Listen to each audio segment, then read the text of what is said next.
A League Pro paid me $100,000 to build his PC. I only made $90,000 off him. 9 models spent $500,000 for me to customize their bikes. I made $480,000. Even Lay from the Big 8 heard of me. Wanted to spend $10 million for me to build a car. I took $9.8 million. Then the Dragon Nation military found me. They offered $200 million for a tank. I thought, there's no way I'd dare scam their money, right? I hesitated a bit. Still made $180 million. Kid, you even dare take Dragon Nation's money? After I tested the tank's power. Xiaofei, I got a $600 million project for you. Take care of it when you have time. I just laughed and said I'd earn a tiny bit. You won't mind, right? After all, earning from clients gets me points. And points are the only way to upgrade my crafting system. When I first got the system, I was so bored my limbs felt useless. I wandered into a live stream for fun. Right then, former pro Zisher was ranting. If my crappy computer hadn't lagged just now, I could have soloed Baiyun. Zisher wanted a comeback. But with the chat cheering him on, he ended up losing 3 more games. Zisher totally lost it. Viewers just made it more chaotic. Told you, man. The kid's got 0 skills. That's when a viewer named Frog spoke up. Zisher, ignore these trolls. I believe you really lagged. If you need a new PC, hit me up. I'll give you a 20% discount. Haha, yeah, get your PC from Frog. $30,000 and I only make $28,000. Then one of the mods came at me. Kick Frog out of the stream now. This time, I'm hiring a real tech expert for my PC. I'll show you what skill really means. Saying that, Zisher started searching the stream lobby. In a flash, he saw it. Super God Workshop. Satisfy all your wildest dreams. That's it. I want to go God mode. He filled out the order form. I want a computer for LOL. One that feels as fast as my hands. So I can punch Baiyun and kick Li Yuanhao. I've got lawyers. So if you can't deliver, don't accept my order. Seeing Zisher's notes, everyone in the chat lost it. Bro, are you writing a novel? Sync with the machine? Why not say one hit breaks the heavens too? The kid doesn't want a PC. That's a magic weapon. Who dare take this order? Wait, the owner actually did. And accepted it instantly. Man, is this guy nuts? Taking on such a crazy request? Look what the kid wrote. Price, $100,000. He's gonna get sued for fraud. That's enough to go to jail. Alright, this shop's doomed. No more business for him. I'm bored out of my mind. But after reading Zisher's requests, honestly, I felt very calm. Even though my system's at phase 1, it only has civilian tech skills. But I can still build computers. When Zisher read my reply, he totally froze up. The chat went wild. Physical exam? Why does the owner want a health report? Who needs a checkup for a computer build? Zisher gave the chat a disdainful look. You guys really don't get it. This is what I call professional. I sent his test data to the system, and quickly got a feedback. Turns out, a suitable frame rate for Zisher is around 218. CPU latency 0.00058 milliseconds. So basically, his hand inputs reach his game character at 0.0009 speed. It's a little tough for him. But not that hard. System, start up. Super Lab. Received host command. Lab is starting up. I glanced over to the corner. Saw that scrapped old PC. Price tag was $126. Got a $100,000 order. Pure profit. That's 99k net. Activate system. 80,000 points for phase 2, done. Super Lab is now open. Time inside the lab is 5:1 right now. 5 days in the lab equals 1 real day. You got 2 options. First, enter the Super Lab fully. You don't age inside. Second, only your mind enters. Body outside will still age. System upgrades later. And the time ratio goes to 100:1. That means, a year in the lab isn't even 4 days in reality. I excitedly turned off the power, grabbed my busted PC, and entered the Super Lab. Inside the lab, I never need food or sleep. My mind always stays sharp. After 3 days, GPU, motherboard, CPU, hard drive, all built successfully. Max manufacturing score, 10. This build scored 9.9. Memory took too long to make. So I rushed it a bit. Should have lasted 20 years. Now at least 10. Frankly, 5 or 6 years is long for a PC. I went in the lab at 9 p.m. Now it's 11 a.m. Only about 10 hours passed outside. I shipped it to Zisher's address. 6 p.m. Fans got his stream notification. They all rushed to Zisher's stream. And when they saw the new PC arrived title, they freaked. Damn, for real? That fast? Is this PC even legit? Not even a day and it's ready. Kinda curious to see it. He did spend $100,000 after all. Zisher rubbed his hands, excited. Guys, let's witness the new PC's debut. A second later, Zisher's face just froze. The case wasn't colorful or fancy at all. Where's the 28-inch curved monitor? He stared at this dusty case, and his eye twitched hard. Uncle Wang? I got scammed out of $100,000 for a PC. No, not asking for a refund. Just wondering, how many years would the builder get in jail? The chat couldn't take it anymore. Haha, I can't stop laughing. Give me 3 minutes to breathe. Love seeing the kid rage. To be honest, anyone would snap. You probably couldn't even find this in a junkyard. Guess you should have ordered from Frog. He only makes $28,000 from a $30,000 build. This greedy owner dares profit $99,000 from a $100,000 build. Now I finally get it. That's why he asked for a health report. He was afraid Zisher would faint on the spot. After hanging up, Zisher almost broke his own molars in anger. If I don't get this guy locked up, I won't be called Lou anymore, he said, tearing up as he brought out the computer he spent 100,000 yuan on. Moved it out. The fact he got scammed for 100,000 caught the platform's attention. They even sent staff to his live stream for evidence. Now what he has to do is review the computer's performance, so the staff can judge how much of his 100,000 yuan was actually a scam. He suddenly froze. Something's off. This junk computer booted up way too fast. He stubbornly shut it down. Pressed the power button again. Viewers stared right at the screen. Holy crap, what's with this boot speed? It booted up in the blink of an eye. Even good computers take 6 to 7 seconds to boot. He swallowed and said, "It's not 7 seconds. Not 6, but 4.68 seconds. Did I hear that right? 4.68 seconds, this junk computer boot time. Isn't that crushing all other computers? Fastest boot I've heard is 5 seconds. Fast boot doesn't mean good performance. I think this machine is missing lots of parts. That's why it's so fast. Maybe it's just an empty shell. An empty shell. So that's the deal." Feel sorry for his son for a second. He slammed his fist on the table. The lawyer said it earlier. 30,000 for 3 years. 100,000 for 10 years. For every extra 10,000 he scams me, I'll make sure he gets an extra year inside. He downloaded a computer testing app. Something's wrong. If the fast boots. Because parts are missing. Why is the download speed so fast? Maybe we guessed wrong again. You really can't judge this PC by looks. He glanced at the chat. Can't judge by looks, my ass. I've got gigabit fiber. Of course it's fast. This testing app looks different from mine. Processor unknown. Graphics card unknown. RAM unknown. Hard drive unknown, too. For unknowns? Can't detect anything. Related to any brand? Don't tell me it's not even a knockoff. Damn, how much is this Shenfei black market guy worth? Wait, check the score below. Score, 5,067,854. GPU, 3,098,541. RAM, 255,412. HDD, 701,576. Total score, 91,023,383. Am I seeing things or dreaming? I remember the highest scoring computer in China was only a few million tops. Is the scoring app broken? This score looks like a joke. He took a deep breath. Opened up League of Legends. Is this computer good? Let's test and see. He quickly found a game. Holy crap, you guys know who's top lane on the other team? Abin, from BLG Pro Team, Chen Zhabin.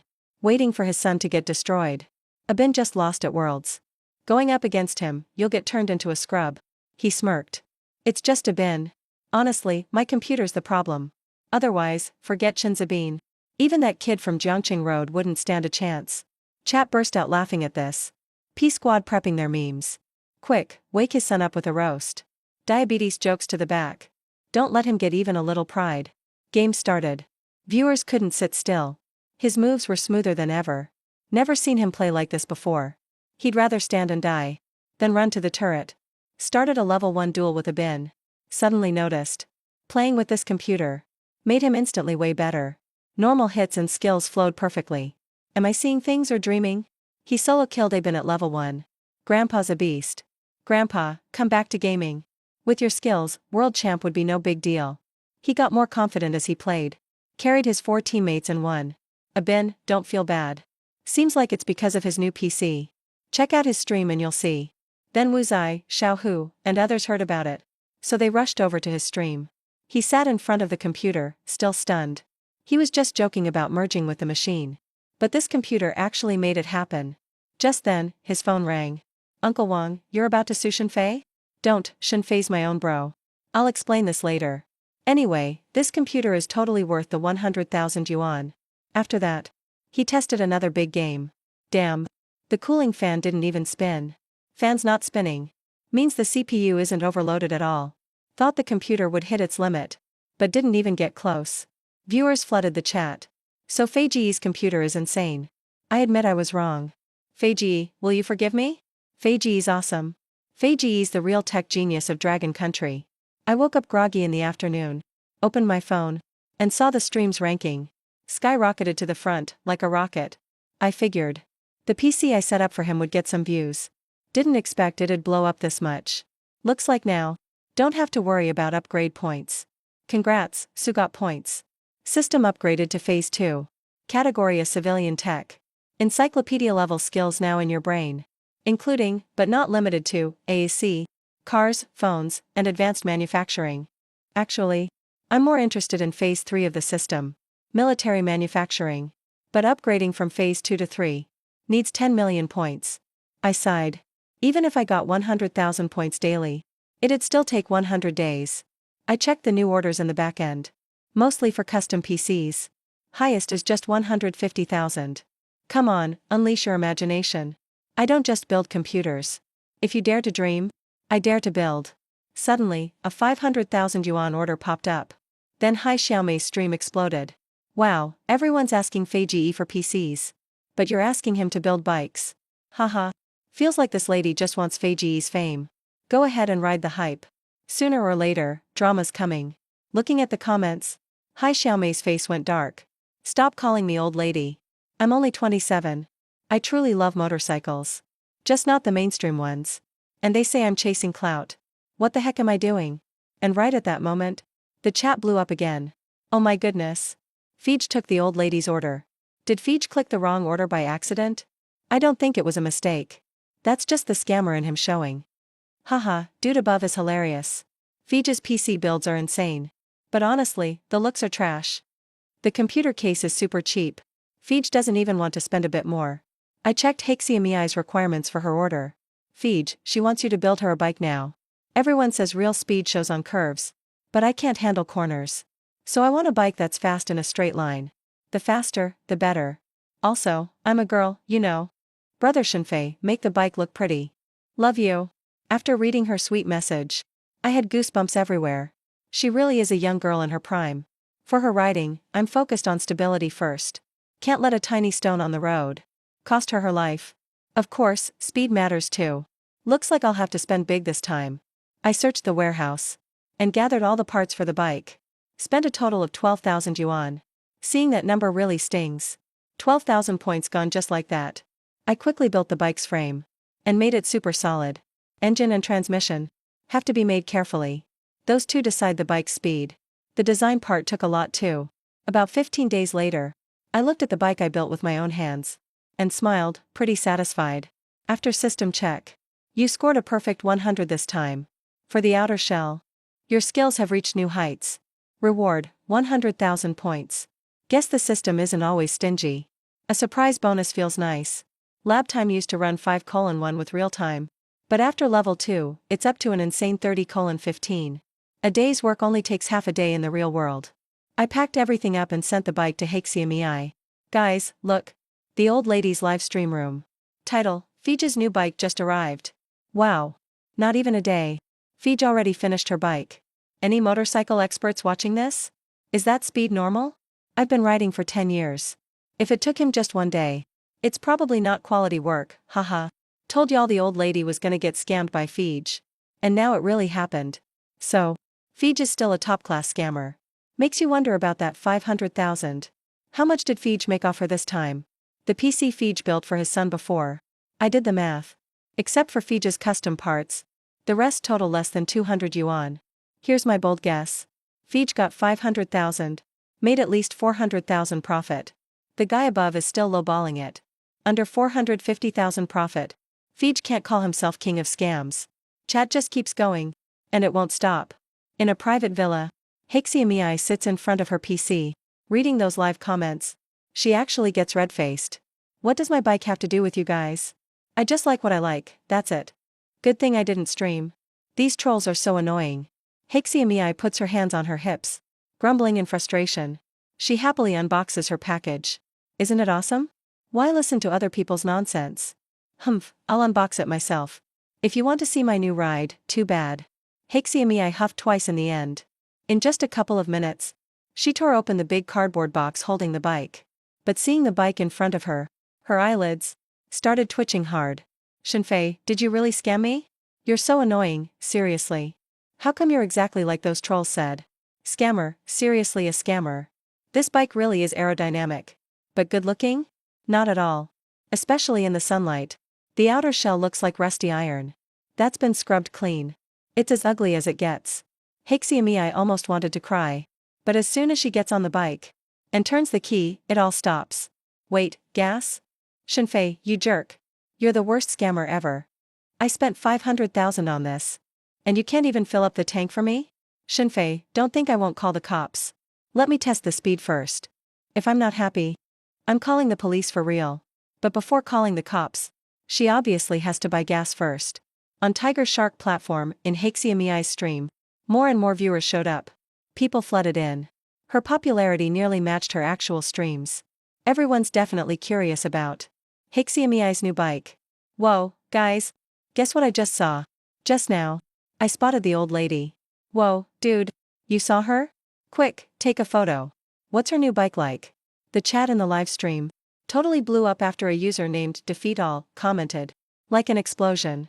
And as everyone waited, a few seconds later, that user, DefeatAll, finally commented again. I took a close look, but all I saw was the old lady buying gas alone at the station. Feej built her a motorcycle, but I didn't even see her ride it over. Makes no sense. Does she always keep 98 octane gas at home? DefeatAll just sounded so confused. But some quick-minded viewers immediately figured it out. She went to the station for gas. Because Feej didn't fill the tank. Haha, that's gotta be it. Feej really is the king of scammers. He can't even spare 100 yuan to fill the tank. You can always trust Feej. He never lets anyone down. Looks like that earlier guess, 500,000 for Feej. Saying he only scammed 450,000 is low. Probably more like 470,000 or 480,000. Once she gets the gas, Hixie Miyai turned the key. The bike I made for her started right up. After putting on her helmet, Xiaomei rode the bike away from the villa. She had ridden motorcycles before, but she was clearly a total amateur. So, regarding the bike's performance, she didn't really understand much. Just twisting the throttle all the way. After riding for about 2 kilometers, she finally pulled over. This bike is actually quite comfortable. But at 70 miles per hour, is that even fast? In front of her was a high-speed rail station. Because it was so remote, very few people came here for the train. However, the scenery was quite nice.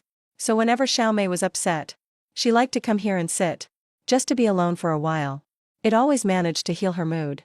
Shenfei, you total jerk. Luckily, this place makes me feel better. Or I'd be dying of frustration. 10 minutes later, feeling much calmer now, Xiaomei got up to ride back home. But just at that moment, a young man around 27 rushed up to her looking very anxious. Miss, I have a real emergency. Can I please borrow your bike for a bit? Hearing the man's sudden request, Xiaomei immediately became a bit guarded. Why do you want my bike? The man turned to look at the station. Immediately after, a look of deep sorrow crossed his face. My girlfriend of 7 years just broke up with me. But she said if I can catch up to the high-speed train she's on, we might still have a chance. So please, I'm begging you. Can I borrow your bike to try? Don't worry, if I wreck it, I'll sell everything I own to pay you back. He looked straight at Xiaomei, his eyes filled with desperate pleading and a touch of stubbornness. Hearing this, Xiaomei was completely stunned. Wait, man, did I hear that right? You're chasing a train on a bike? Do you know how fast those trains go? It's not that I won't lend it, but it's impossible to catch up. Xiaomei often took the high-speed rail, so she knew its terrifying speed. It easily exceeds 300 kilometers per hour. How could a bike ever reach that? And even if it could, trains and bikes are totally different. When she hit 70 miles per hour just now, it felt like her body was flying, and her soul was trying to keep up. Riding a bike at 300 kilometers per hour. If you're lucky, you're covered in dust. If you're not, you're in a casket. Have you ever heard the saying? Even if it seems impossible, I still have to try. I'm afraid if I miss this, I'll lose her forever. Let 7 years of love burn in the wind one last time. At that moment, the man said with tears in his eyes. Hearing this, Xiaomei stood there frozen. She didn't have much romantic experience, nor did she understand a 7-year bond, or what it truly felt like. But at this moment, she was truly moved by him. She handed the keys to the young man. With a small smile, Xiaomei said, "Good luck, man." He took the keys and gave a heavy nod. Just then, a breeze from the departing train blew by. The man looked into the distance, at the train already hundreds of meters away, and yelled to her, "Thanks. I owe you big time. She's on that train. I have to go." He rushed to the bike, put on the helmet, and started the engine. The next second, with a sonic boom, Xiaomei's hair was blown wild. She looked at her rocket-like bike and was completely dazed. Why does it look different from when I ride? Xiaomei watched blankly as the bike sped away into the distance. Then she looked at the train already at full speed, and her pupils shrunk in shock. Based on her estimate, the train's current speed was at least 260 or 270, if not 300 kilometers per hour. But the man on her bike was visibly closing the gap with the train. Everyone on the train who saw this felt a chill run from their feet to their heads. Then, the sound of phones being pulled out echoed throughout the entire carriage. Some turned on their cameras to record this incredible sight. Others messaged their loved ones on WeChat, telling them what was happening. But at the same time, people were also puzzled. Why ride a bike so fast? Do they have a death wish? Even if traffic was light there, at such extreme speeds, one tiny mistake would mean a fatal crash. Wait, everyone look. Look over there. Just then, someone shouted in surprise again. Everyone looked over and saw the bike that had pulled ahead and vanished reappear again. But this time, the bike was stopped. Beside the bike, a young man was kneeling on one knee, gazing passionately at the train. He was clearly holding something up, though it was a bit far, and they couldn't see exactly what it was. Many guessed it must be a ring. The train carriage went silent for a second, then erupted into an uproar. That boy rode so fast, just to catch up to our train, risking his life, pushing a bike to nearly 400 kilometers per hour, just to chase one person. On this train, there must be a girl he loves deeply. By one of the windows, a quiet-looking girl, watching the boy on his knee, finally burst into tears. She covered her mouth, tears streaming down her face uncontrollably. Meanwhile, Xiaomei, still waiting at the station, had no idea what was happening. After the man named Zhang Ping rode away with the bike, Xiaomei's eyes were full of worry. She wasn't worried about the bike getting damaged. "It's not about the money, I'm just worried something might happen to Zhang Ping. After all, Zhang Ping left so fast, way too fast. Now even the high-speed train and Zhang Ping's motorcycle are out of sight. They're both gone now. Of course I'm worried. Big bro, please stay safe. Otherwise, I'll totally regret lending you my bike." But just then, a faint engine sound suddenly reached her ears. Hearing the noise, she quickly looked up at the road. When she saw Zhang Ping riding back safely, she finally breathed a huge sigh of relief. Once Zhang Ping stopped and got closer, she hurried to comfort him, saying, "Big bro, it's okay, you didn't catch up.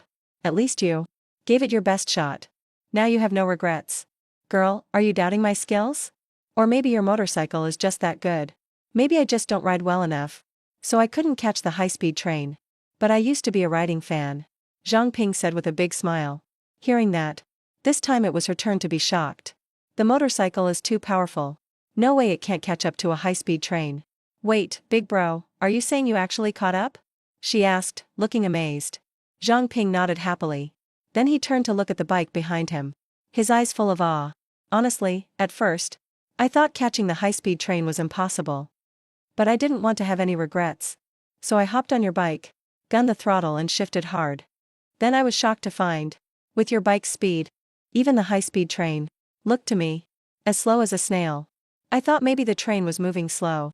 But I looked down at the speedometer and saw 400 miles per hour.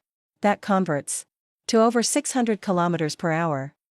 And I know, that's not even your bike's top speed yet. I didn't even twist the throttle all the way. So, girl, stop messing with me. With your motorcycle. There's no way it can't catch a high-speed train. It could probably keep up with a plane. Ajing just messaged me and said she'll wait for me at the next stop. Thank you. Thank you so much. If it weren't for you and your bike, I really might have missed her. Looking at her, Zhang Ping said, full of gratitude. Then he checked the time and apologized. Sorry, but I gotta hurry and grab a ticket to catch the next train to see Ajing. After that, he thanked her again, sincerely. Finally, Zhang Ping rushed toward the train station entrance. But what he didn't know was, as he thanked her, she didn't hear a word. After he finished talking about the motorcycle made by Shenfei, she was completely stunned. She just stared blankly at her bike by her side. She swallowed hard, gulping in shock. Never mind catching a train. Catching a plane wouldn't be a problem either. Shenfei, my dear Fei Ji, what kind of crazy bike did you give me? Sorry, I was too loud before. Fei Ji, you're no swindler. You're literally the best builder out there. You didn't fill up the gas tank. Probably because you went over budget. $500,000 wasn't even enough, right? You really went above and beyond for me. You never ripped me off at all. Right now, in her heart, my image instantly became legendary. And this bike I have now, I just can't be happier. I don't care what it looks like anymore. If it can help two lovers reunite and save a relationship, then that's the best bike ever. Props to you, Fei Ji. I'm giving you a perfect score. 10 out of 10. On the way back, Ai Xiaomei was just so happy. Her mood was totally different from before. She still didn't know. Because of her motorcycle, the internet was going wild. All this was because the passengers on that high-speed train posted all their videos online. In just a short while, everyone scrolling through their feeds couldn't stop seeing it everywhere. Every 10 videos, at least 8 were about Zhang Ping chasing the high-speed train on a motorcycle, racing for love. The whole chasing the train on a bike thing shot right to the top of trending. Countless people online were deeply moved by this love story. In a courtyard in Beijing, famous biker vlogger Pai Yu was on live stream, showing the chase video to her viewers. She played the whole thing for them. I don't know if anyone noticed. The entire video is just 9 seconds long. And in those 9 seconds, the bike passed 26 utility poles. According to municipal plans in Shanghai lately, on construction, the poles on Chenghua Avenue are set exactly 55 meters apart. So it's 26 poles, 55 meters between each, in 9 seconds. With all that, the calculation shows that the motorcycle in the video was going over 600 kilometers per hour. That's insane, just nuts. I've been riding for years. I've never seen such a wild machine. Pai Yu couldn't help clicking his tongue in awe. Looking at the motorcycle in the video, he was full of envy. Even though you can't really see the bike clearly on video, the image is super blurry. But if you ask me, with performance like that, looks don't even matter. Forget owning one. If I could just take it for one ride, I'd be happy. Pai Yu was full of dreams. And his live viewers, over 100,000 people, were just stunned by his words. The chase video itself was already shocking enough. But for the speed, no one really had a clue. But hearing Pai Yu break it all down, over 100,000 viewers, just got goosebumps. No way. Am I hearing this right? Over 600 kilometers an hour? I usually drive at 120. And it already feels like my soul's left behind. But this motorcycle, the top speed actually hit a terrifying 600 plus. Is that biker really not afraid to die? Even the Reaper wants to take him. But I simply can't catch up. I feel like the helmet he's wearing is pretty much redundant. I can only say those 9 short seconds were more exciting than my whole life. Take the dream bike of every rider. The Kawasaki H2R, for example. It has 998 cubic centimeters displacement and 310 horsepower, and can, within 26 seconds, reach a speed of 400 kilometers per hour. It's called a ground-flying jet. 400 kilometers per hour already exceeds the normal speed of a bullet train. But those specs were all tested on professional tracks. Those roads are not only smooth and flat, but also have the ideal hardness for bikes. Under those conditions, the Kawasaki H2R can reach its top speed of 400 kilometers per hour. But that Chenghua Avenue doesn't have any of those conditions. There are probably many small pebbles on the road. In that situation, for that bike to reach over 600 kilometers per hour, do you know what that means? It means the engine and drivetrain, along with its stability, are absolutely insane. It's not just one level above every bike currently on the market. Otherwise, a pebble the size of a thumb could cause a fatal crash at 600 kilometers per hour. And there's one more thing I can't ignore. The video is only 9 seconds long. But the chase definitely lasted longer. The whole process likely took over 2 minutes. A Kawasaki H2R at 400 km per hour would blow its engine after 1 minute. But that bike hit 600 and ran for 2 minutes without a single issue. I don't even know what words to use to describe it anymore. It completely shatters my knowledge of bikes. Calling it the unrivaled king of the bike world wouldn't be an exaggeration at all. As Payu finished speaking, the excitement in her beautiful eyes could no longer be hidden. And the many viewers in the stream, after hearing Payu's analysis, were also completely stunned. The bike they saw in the video could actually be called the most badass motorcycle on the planet. A Kawasaki H2R costs over $100,000. So this bike, being levels above an H2R, must easily be worth over $1 million. On Warehouse Avenue, while the netizens were speculating, Hai Xiaomei, the owner of the bike, knew nothing about all this. She was cruising casually down the highway. And because she was in such a great mood, she even started a live stream. I'm in a good mood today. Streaming for half an hour. Hearing Hai Xiaomei's cheerful voice, the chat went silent for a moment, then exploded like a tidal wave. Wait, did I hear that right? Good mood? Is that woman out of her mind? After being scammed by that crook brother Faye, she's actually in a good mood? Man, I can't take this. Totally unacceptable. Shouldn't she be heartbroken and crying? I came here to see her cry. Guys, is there a possibility that she's in love with brother Faye? Being scammed by the one you love is a kind of happiness to her? The viewers got more and more wild. Hai Xiaomei glanced at the chat while writing, and just happened to see those comments. Immediately, her eyes started to twitch. Hey, what the hell am I that desperate for? Before she could finish her sentence, she suddenly let out a scream. The viewers were startled by the scream. Both rider and bike crashed into the curb. When they looked at the screen again, the viewers were all stunned. A crash. At that moment, Hai Xiaomei and her bike were sprawled on the side of the road, and in front of her to the left, a cool Ferrari F90 sports car also came to a slow stop. After the Ferrari stopped, a trendy-looking, but somewhat effeminate man stepped out of the car. After getting out, he didn't even look at Hai Xiaomei lying on the ground. Instead, he walked around his $1 million car, checking for damage. Then, he glared at Hai Xiaomei with a grim face. Sell your house. The man's sudden words left Hai Xiaomei stunned. She forced herself up despite the pain, then said, feeling extremely aggrieved, "It was you. You suddenly swerved into the turn." The man sneered at her words. And then, a look of disbelief crossed his pale face. Are you joking? You're the one not watching the road. I'm so over you biker girls. Do you know how much the scratch from your piece of junk costs? The man crossed his arms, looking down his nose at Hai Xiaomei. Hai Xiaomei also seemed to realize she was still streaming while writing. If the police came, she'd likely have to pay. So, Hai Xiaomei bit her lip and said, I'll pay for the damage to your car, but you also have to pay for my bike. As she spoke, she looked at the bike I gave her. In the collision, it wasn't just the Ferrari that got a scratch. Hai Xiaomei's fairing was severely damaged. If that fairing hadn't absorbed most of the impact, Hai Xiaomei's leg would have been more than just a simple cut. Fine, have it your way. My time is very valuable, and I don't want to waste it on you. Give me 5 million. As for your bike, 3,000 is more than enough. Li Jiazhen waved his hand, looking very impatient. Hearing this, Hai Xiaomei was frozen in shock. 5 million? Bro, are you a highway robber? Li Jiazhen looked at her shocked expression and curled his lip again. Is 5 million expensive? If you can't afford it, reflect on yourself. Have you worked hard these past years? Did your salary go up? Don't wait until you're broke to realize you're a loser. Forget it, I'm done wasting words with you. I'll call the cops and let them handle it. As Li Jiazhen spoke, he started to pull out his phone to call. Seeing this, little Hai gritted her teeth. So just because you say 5 million, it's 5 million? It's not like I've never seen a sports car. Even if you completely repaint your car and fix it up, the most it'll cost is 200,000 tops.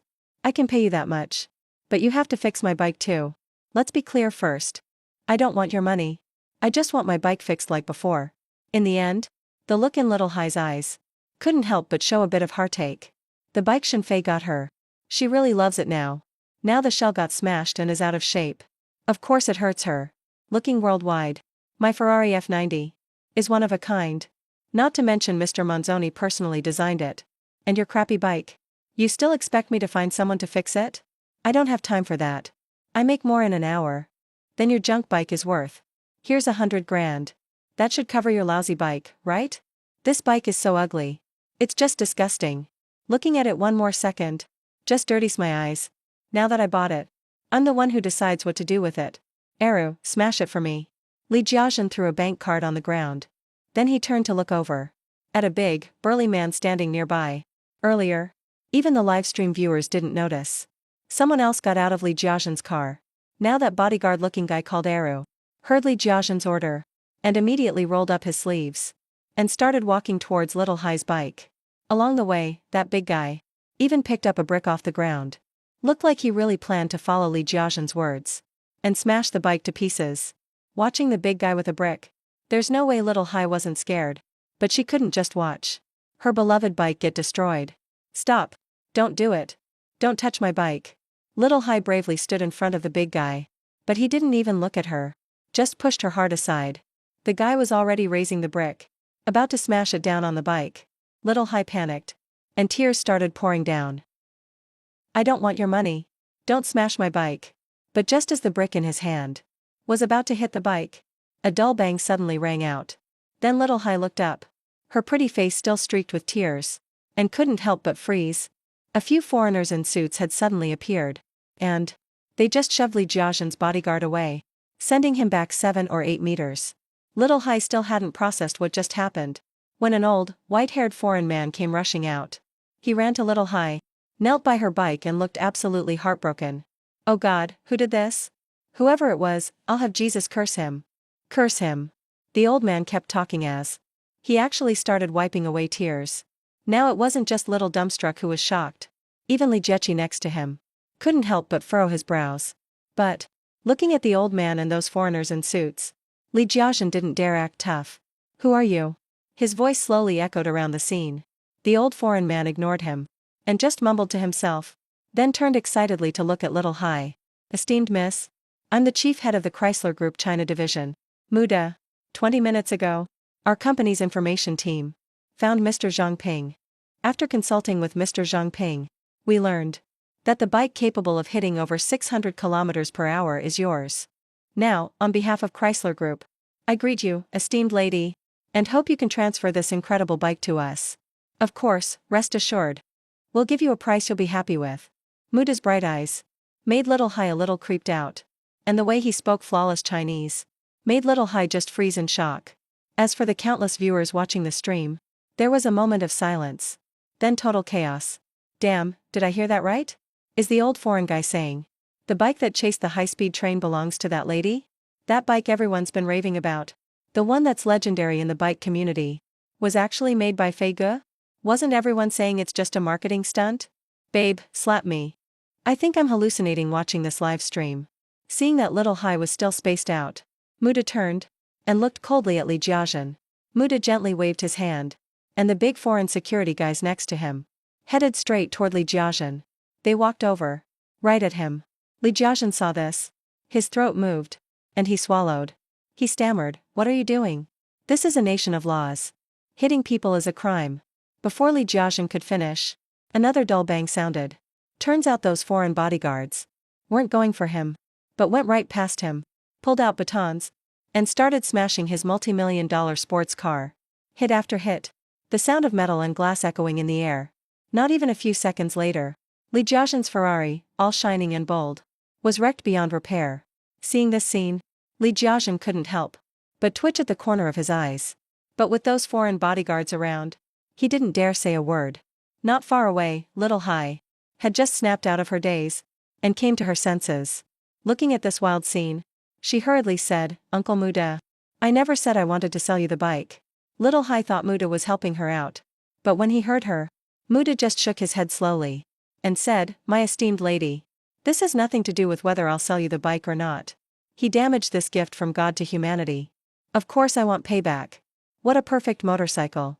All because of this idiot. Now there's a flaw." Shaking her head, she finished talking to Hai Girl. Muda then looked at Li Jiazhen with a cold expression. "Your bike is totaled now. Later, our Chrysler Group will compensate you with a new one. Exactly the same.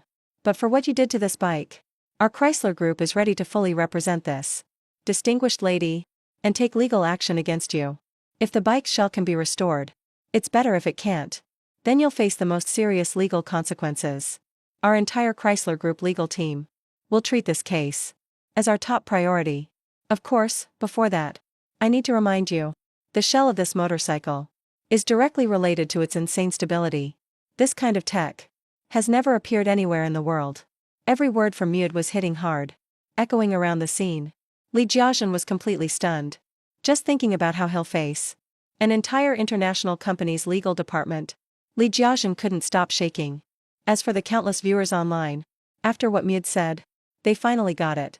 Muj. Why he'd step up for Hi Girl as the regional head makes sense now. At this point, the real reason is still all about the bike Shenfei built. Uncle Mude, thank you so much. But I still can't sell the bike to you. But you can order one from Bro Fei. You know, this bike was custom made for me by Bro Fei. Just the name Shenfei makes Hi Girl totally starstruck right now. Mude just shook his head and gave a wry smile when he heard that. Since we found you, miss, we also know where the bike really came from. And we got all the details. Right away, we placed an order with Mr. Shenfei and sent him a formal proposal to collaborate. But Mr. Shenfei replied he's not interested.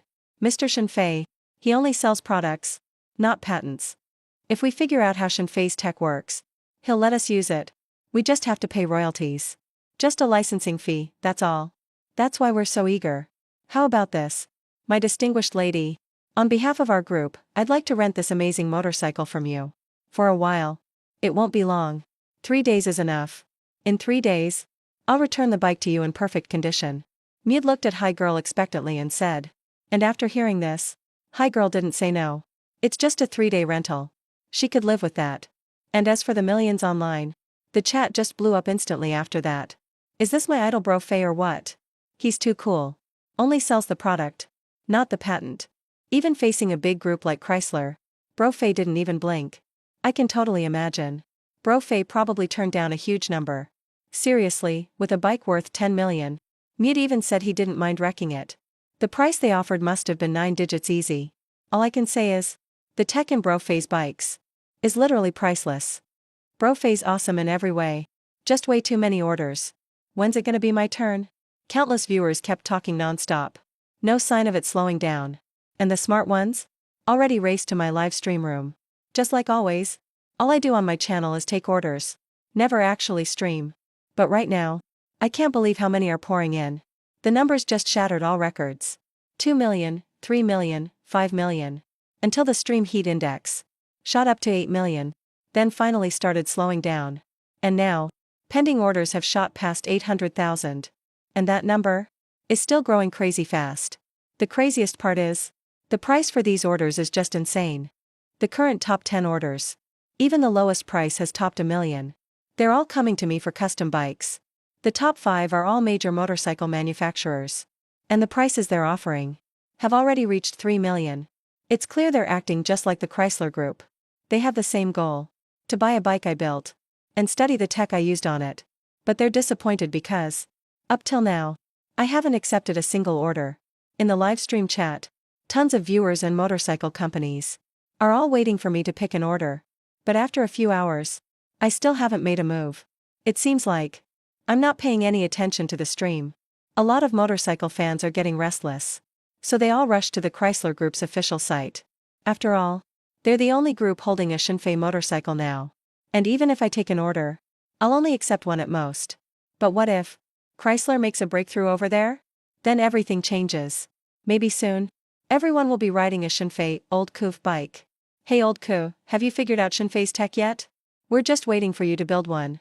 If you can make an identical bike, we'll all buy from you. Yeah, Old Koo, can you help us make our motorcycle dream come true? We're all counting on you. Kawasaki Group. Chrysler, can you do it or not? If you can't, give the bike to us to study. Suzuki Motorcycles. Old Chuan's got a point. If you can't do it, let somebody else try. Don't hold on to it and do nothing.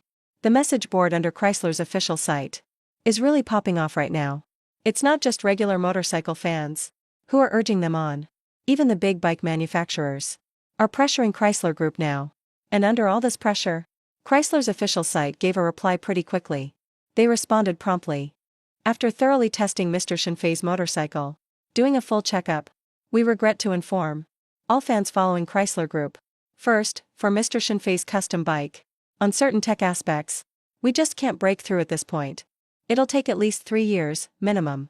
Second, after testing, we found out the top speed of this bike isn't just over 600 km per hour.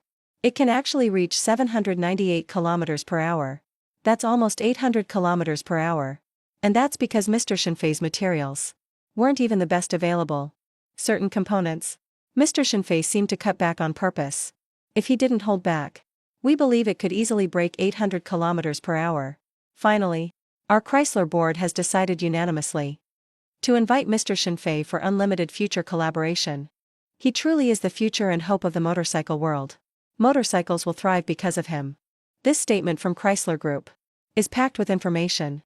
Once released, it was like tossing a huge stone into an otherwise calm lake. Waves of shock followed instantly. Not just the online crowd was stunned, even the big bike makers all went quiet. They're shook, really shook. 600 isn't even its top speed. 800 km per hour is no problem at all. What Shinfei's built isn't a motorcycle. It's basically a ground jet. Motorcycles will truly shine because of Shinfei. Remember, that's a public company's evaluation of him. No wonder Shinfei said they could study it all they want. He even said he'd discount the patent fees. Looks like Shinfei always knew Chrysler wouldn't be able to figure much out anyway. Am I the only one who noticed the cutting materials part? Shinfei really did rip off the investor lady. Haha, being nice it's saving materials. Not so nice, that's cutting corners. Shinfei lives up to his shady businessman title. Like I said before, you can trust Shinfei's tech, but never his ethics. Haha, I'm dying laughing. I just want to know how much Shinfei made off those 2 deals. I'm dying of curiosity. Comments just keep rolling in. They never stop. But one thing's clear. Chrysler's announcement just put Shinfei and his Super God Workshop on another level entirely. Now people finally get it. Super God Workshop really can make your dreams come true. That's not just some slogan. It's not me being dramatic. It's honestly the truth. So in no time, my shop started getting more orders again. Orders went through the roof. Even folks who aren't into motorcycles started letting their imagination run wild. They're sending in all kinds of new orders. Inside the suburban workshop, I actually stopped keeping up with the online chatter. Once I heard that Xiaomei caused a frenzy online. Thanks to the bike I made her, I instantly used the system to buy a ton of equipment. I put it all in the factory building behind my shop. I totally get that being famous attracts drama. Now with so much attention online, sooner or later my little shop's gonna be exposed. If that happens, and people find out it's basically just an empty shell, it's gonna be a problem. Thankfully, behind my shop, there's a massive factory building. I bought a bunch of equipment from the System Mall and moved everything straight into the building. At first glance, my shop actually looks legit now. But all that gear used up nearly all the money I made from those 2 big orders. Almost all spent. Now my account balance is down to less than $2,000. I patted my hands, brushed off the dust from setting up the factory, cleaned myself up, and sat back at the computer again. Time to take my 3rd order. Right now, I'm still far from the 10 million system points needed for the upgrade. Long way to go. But as soon as I opened the live stream room and saw the tags under my shop description, I couldn't help twitching a bit. Tech Genius, 1.08 million likes. Snail Speed Efficiency, 960,000 likes. Worst Streamer Who Never Streams, 740,000 likes. If Shinfei can accept those, then Shady Businessman King, 5.78 million likes. What is that even? Man. So what if I saved a tiny bit on costs? You can't just focus on my materials and ignore everything else. I mumbled to myself. Whatever, forget it.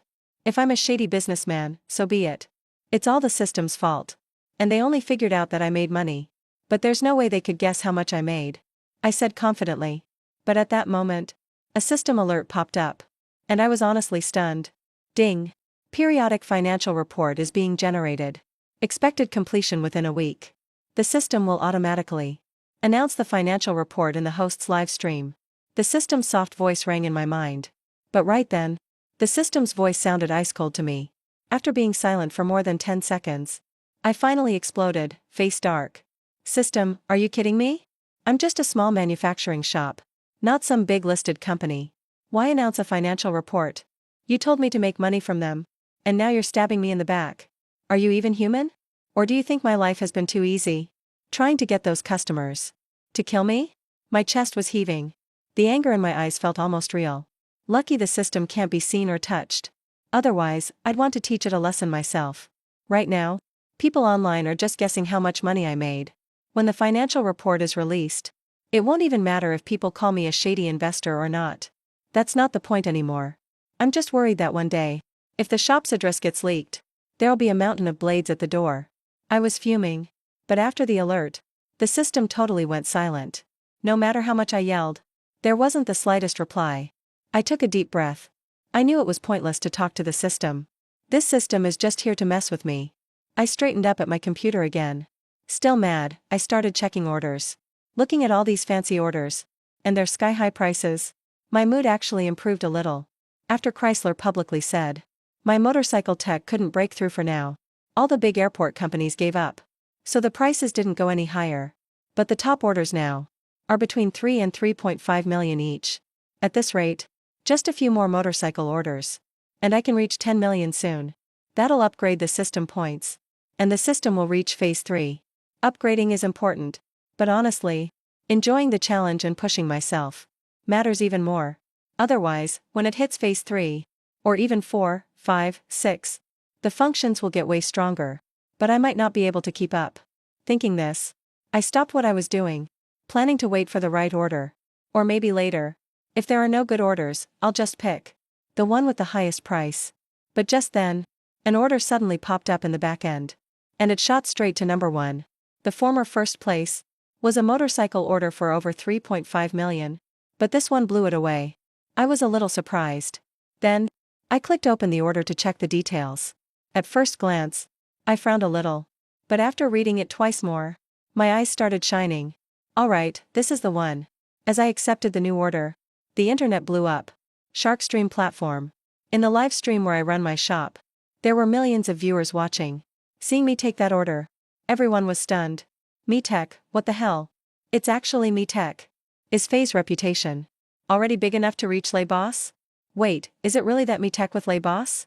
They're giving Faye an order for a new energy car. No need to guess. Of course it is. Order amount, 9.99 million. I could tell that's Lay's price even blindfolded. Man, Les Boss is being reckless. How much will Faye milk him for with 9.99 million? And Faye only sells products, not patents. Isn't it way too much to pay 9.99 million for one car? I bet Faye the scam master is just fishing. And right now, looks like he's caught a big one in Les Boss. Haha, maybe this is Faye's retirement order after making 10 million. If that's the case, Faye could just quit after this. Still, I think Dear Les Boss is about to get played hard by Faye. Motorcycles and cars are totally different, especially new energy vehicles. The tech is way more advanced. That's not something one person can pull off. Yeah, exactly. You said the same thing when Faye built that motorcycle for Hi Girl. You all said computers and bikes were totally different. But what happened then? Alright, that's enough arguing. We've been talking for so long and nothing useful came out of it. What's Les Boss thinking? Just ask MeTech directly. After all that chat in the live stream, viewers left my channel one after another, and flooded the comments on MeTech's website instead. Meanwhile, in MeTech's headquarters in Yanjing, all the MeTech board members had gathered together, and it was absolute chaos. All of this was because Les Boss placed that order with me. Most people online still didn't know that Les Boss made that decision, all on his own, without any approval from the board. Now, as things heated up online, the MeTech board members were all slamming the table at Les Boss. Les Boss, you gotta explain this to us. Everyone's heard of Shenfei. He's great, but only with computers and motorcycles. But our MeTech cars, from research until now, have taken hundreds of millions already. Even with that much, nothing's worked out yet. Now you're handing over 10 million to some small business owner on a livestream platform? Isn't that just nuts? MeTech board vice chairman, and also the head of MeTech's auto division, Lin Jianqing, frowned and said, for him, this is pure chaos, and a direct challenge to Les Boss's authority. But honestly, the rest of the board was kinda used to this, not even looking surprised. The truth is they all knew that to outsiders, Les Boss is the face of MeTech. But over the past 2 years, the Lin faction led by Lin Jianqing has been gradually sidelining Les Boss. especially in the past year. Lin Jianqing became the chief director of Dami Auto R&D. This situation has been getting worse. And Lei Bus, without board approval, directly placed an order with me for new energy vehicles. In Lin Jianqing's eyes, that was almost Lei Bus taking a stab at him. That's why his emotions are running so high. This point, everyone here already saw it coming. The group board members in the meeting room looked at each other, then all turned their heads to Lei Bus sitting at the chairman's seat. They wanted to see how he would respond to Lin Jianqing's words. Right now, the Dami Group's internal struggle. They haven't picked sides yet. Logically, considering Lei Bus's track record and his status in Dami Group, they have every reason to back Lei Bus. But Lin Jianqing is not simple either. Rumor has it he's backed by big shots from Yanjing. His family once made huge contributions toward society's progress. Now things have reached this point. They all sense a final showdown coming. But who's to say this time? It'll be Lei Bus kicking out Lin Jianqing and fully taking back Dami Group under his control again, or Lin Jianqing will rise up and completely defeat Lei Bus. Ha ha ha, it's just a 10 million spending limit. Do I really have to report it to you? Just for spending 10 million? Facing Lin Jianqing's words, Lei Bus replied with a relaxed smile. Major group expenses. Need a board meeting to decide together. But that's at least sums in the billions. Now it's just 10 million. He really doesn't need to notify Lin Jianqing or the board at all. When Lin Jianqing heard that, he looked up at Lei Bus, and his face suddenly showed a mix of anger and sadness. He pressed his lips and said seriously, Lei, 10 million might seem small, but its impact on Dami Group, who knows how big it can be? Do you really not get that? As soon as news spread of your order with Shenfei, in less than 15 minutes, Dami Tech's Hong Kong stock price started fluctuating. Now our investors and shareholders are questioning Dami Group's strength. A listed company, with its main focus on new energy vehicles, is outsourcing to a small shop owner. If this keeps up, Dami Group could be ruined. I suggest we immediately stop the deal with Shenfei. You should personally clarify everything and say this was just a misunderstanding. At the same time, increase investment in Dami Auto, so our investors see Dami Group is committed to the new energy vehicle sector. Lin Jianqing's face went from serious to excited. His speech got more and more passionate, acting like he's the only one thinking about the group's best interests. But after hearing what he said, Lei Bus couldn't help but laugh. His smile grew even brighter than before. Everyone, take a look. Director Lin sure can act. Honestly, Director Lin, maybe you should just star in movies. I swear you'd be an award-winning actor. Lei Bus kept grinning, but his words hit like a slap right across Lin Jianqing's face. Inside the meeting room, it fell silent in an instant. Several directors looked at Lei Bus, all shivering without meaning to. At that moment, they finally remembered who stood before them. Lei Bus, who peaked right from the start. The poorest he ever got was 4 billion. The two Mas from the same era were still stuck somewhere obscure back then.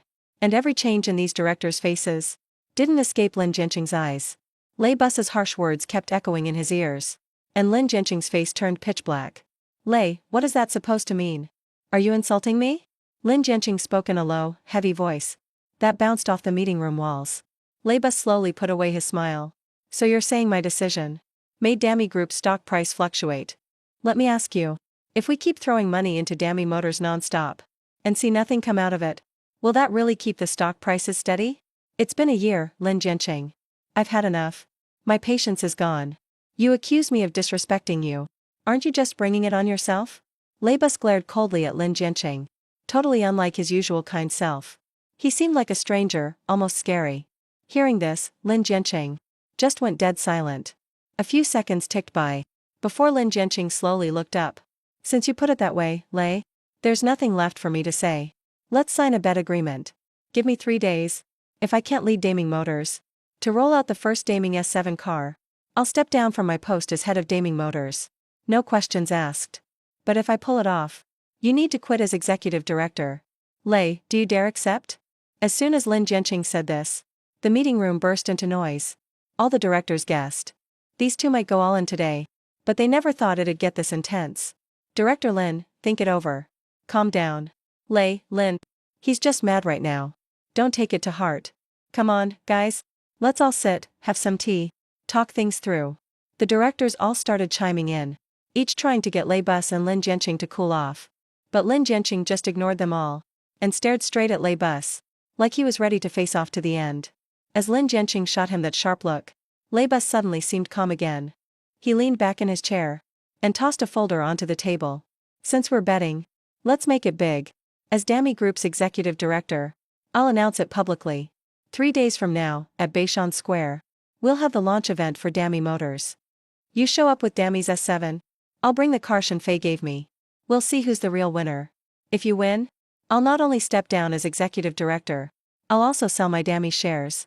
Every single one. But if you lose, I don't want you in Dami anymore. You have to sell all your Dami stock. Every bit of it. Lei Bus didn't raise his voice. But every word hit like thunder, ringing in everyone's ears. No one expected this. Lei Bus had already written the whole wager agreement. The dozen or so directors came to their senses. And all stared at Lei Bus together, thinking he must be out of his mind. Looking at this agreement, Lin Jianqing clearly has the upper hand now. Whatever you say, Dami Motors has been developing for a year. God knows how much money went in. And now Lei Bus wants to bet everything with just Shenfei and 9.99 million. Going head to head with Lin Jianqing. It's basically Lei Bus and Shenfei against the whole Dami Group. All the directors traded looks, their faces showing just a touch of disbelief, mixed with real respect. Never in their lives did they expect one day Lei Bus would stand as an outsider, fighting the very Dami he built himself. But what they did understand is that what Lei Bus is doing, good or bad for him, is what's best for Dami Group. Because, no matter who wins, Lei Bus or Lin Jianqing, Dami Group comes out on top in the end. Their struggle will quietly resolve, without any fallout. No harm done. Most people won't even know what happened. Thinking that far, every director in the meeting room couldn't help but look at Lei Bus with respect. At least right now, he's earned their full respect as a person. But when it comes to business, the directors here will still all side with Lin Jianqing in the end. Because from the moment Lei Bus brought out the wager agreement, not one director actually believed he could pull this off with just 10 million. In only 3 days. Even if Shenfei is crazy talented, even if people hype him up as a genius, they still don't think he can create an electric car that wows everyone. Lei, why do this to yourself? Sure, we have our differences. I'll admit it. I do want to be executive director of Dami. But I never wanted to push you out for good. Lin Jianqing's gaze kept shifting between Lei Bus and that agreement on the table, obviously hesitating. Lei Bus's move really shook him. Since day one at Xiaomi, Lin Jianqing knew Lei Bus was no easy opponent. Even with connections in Beijing, the background there still made Lei Bus wary. Over the years, at Xiaomi, Lei Bus pressured him at every turn. His old friends who joined other big companies around the same time are already in top positions, but he's still on the margins, never quite getting ahead. And now this bet from Lei Bus, in Lin Jianqing's eyes, is like Lei Bus's betting while still on top. He suddenly surrendered. Lin Jianqing found it hard to grasp. Society is developing so fast now. The next big trend is emerging. Maybe in 5 years, or maybe just 3, it will arrive. I don't want you or me to stall Dami's growth. I hope a century from now, they'll still lead this era. So all this was bound to happen. It's just a bit ahead of schedule. Facing Lin's heartfelt words, Lei Bus stopped being aggressive. The tension in the room seemed to vanish instantly. Lin stared blankly at Lei Bus, silent for over 10 seconds. Then he bowed slightly. Respectfully, he said, Mr. Lei, I am not as good as you. But don't worry, with Dami in my hands, I'll definitely take it further. Then, Lin stood up, took the betting agreement, and signed it decisively. As he stood tall, his face turned cold again. Mr. Lei, I truly respect you. But this time, you have no way to win. Just 2 hours before you ordered from that Shenfei, our Dami Auto made a major breakthrough. In 3 days, it will dominate the top of the EV market. Please, wait and see. With that, Lin turned and walked out. The other directors saw this, hesitated for a moment, then all left one by one. Soon, Lei Bus was alone in the room. After a chair scraped the floor, Lei Bus walked around the table to the floor-to-ceiling window. Looking down from here, the whole city was bustling. After staring for a long time, he whispered, Will I really lose? He is the most amazing youth I have ever seen. He feels so familiar, like my younger self. But I know he is far better than I was. While Lei Bus bet everything on Shenfei, inside the suburban shop, I had entered the super lab. Lei's order for me. Netizens already knew about it. They knew it was for an EV too. But the specific details were only known to me. Right now, standing in the lab's forest, I recalled Lei's long, 1,000-word order, and couldn't help but smirk. The first line of the order, Lei told me not to feel pressured. He knew that in just 3 days, making an eye-catching, new energy vehicle, was asking the impossible. Even if I failed, he wouldn't ask for the money back, nor would he announce my failure. Honestly, Lei is a class act. When I saw those words, I already wanted the job, and after reading his vision for the EV, I was completely in. Gear shafts, composites, costs, batteries, motors, controls, and the smart driving system. Mr. Lei, you're quite bold. It's a real challenge. But in my view, it's good, but just not good enough. Wait for my big surprise, Mr. Lei. After pondering, I opened the system mall and started picking the materials for the EV. Even though I admire Lei as an entrepreneur, I won't break the bank. Because there's one more crucial reason I took this job. The 9.99 million payment. If I work hard and save enough money, I can unlock phase 3. That's a huge temptation. After half an hour of picking, I finally finished selecting all the materials needed for this EV project. Total cost, $98,000. After paying, 9.89 million was still left. With points from HYSYS, I have enough for phase 3. But I have to wait until this order is finished. Otherwise, with phase 3 military tech, I could have added some really hardcore features. But for now, I'll just use my imagination. And importantly, even though Lei said he wouldn't take the money back if the experiment fails, the system counts it as a loss. Then, even if I keep the cash, I won't get the upgrade points. Looks like I need to work hard. Luckily, time should be enough. I mumbled to myself, then focused all my energy on building the EV, while I worked day and night. Inside the super lab, the outside world was exploding. This was all because of the notice from Dami Group. In 3 days at Beishan Plaza, Dami Auto will join everyone to witness a miracle. Dami, born for enthusiasts.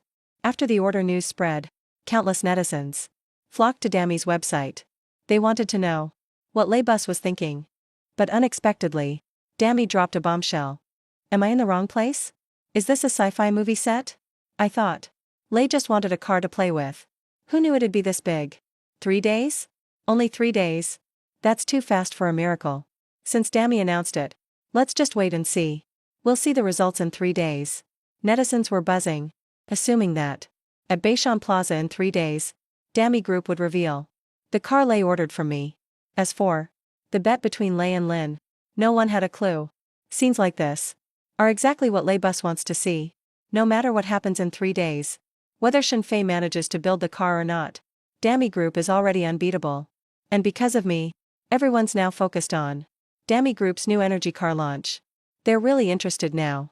Inside the suburban workshop, I'm totally unaware of what's happening outside. Right now, I'm fully invested in building this new energy car. Thanks to my experience making motorcycles before, constructing a car's frame isn't hard for me. After all, the two processes are pretty similar. Plus, with the help of the system's cutting-edge auto equipment, I don't have to do much at all. It's easy to get the materials to match the specs I want. So, in the super lab, I spent about 10 days, which is less than half a day outside. I got the basic car frame done and started assembling all the parts. This speed would shock even the top car companies in the world. They'd be blown away. Especially since I'm doing this without any templates. Just basing the design on the best possible functionality for a car. After the basic build, what comes next are the finer details. Like the 3 main parts of a new energy car: the battery, the motor, and the control system. Those components will determine how well Shenfei's new energy car performs. Compared to the first step, this part takes Shenfei more time, quite a bit longer. It took over 20 days to finish. But I finally got everything sorted. Now I've spent a month in the super lab, a full month here. And now, a complete new energy car is right in front of me.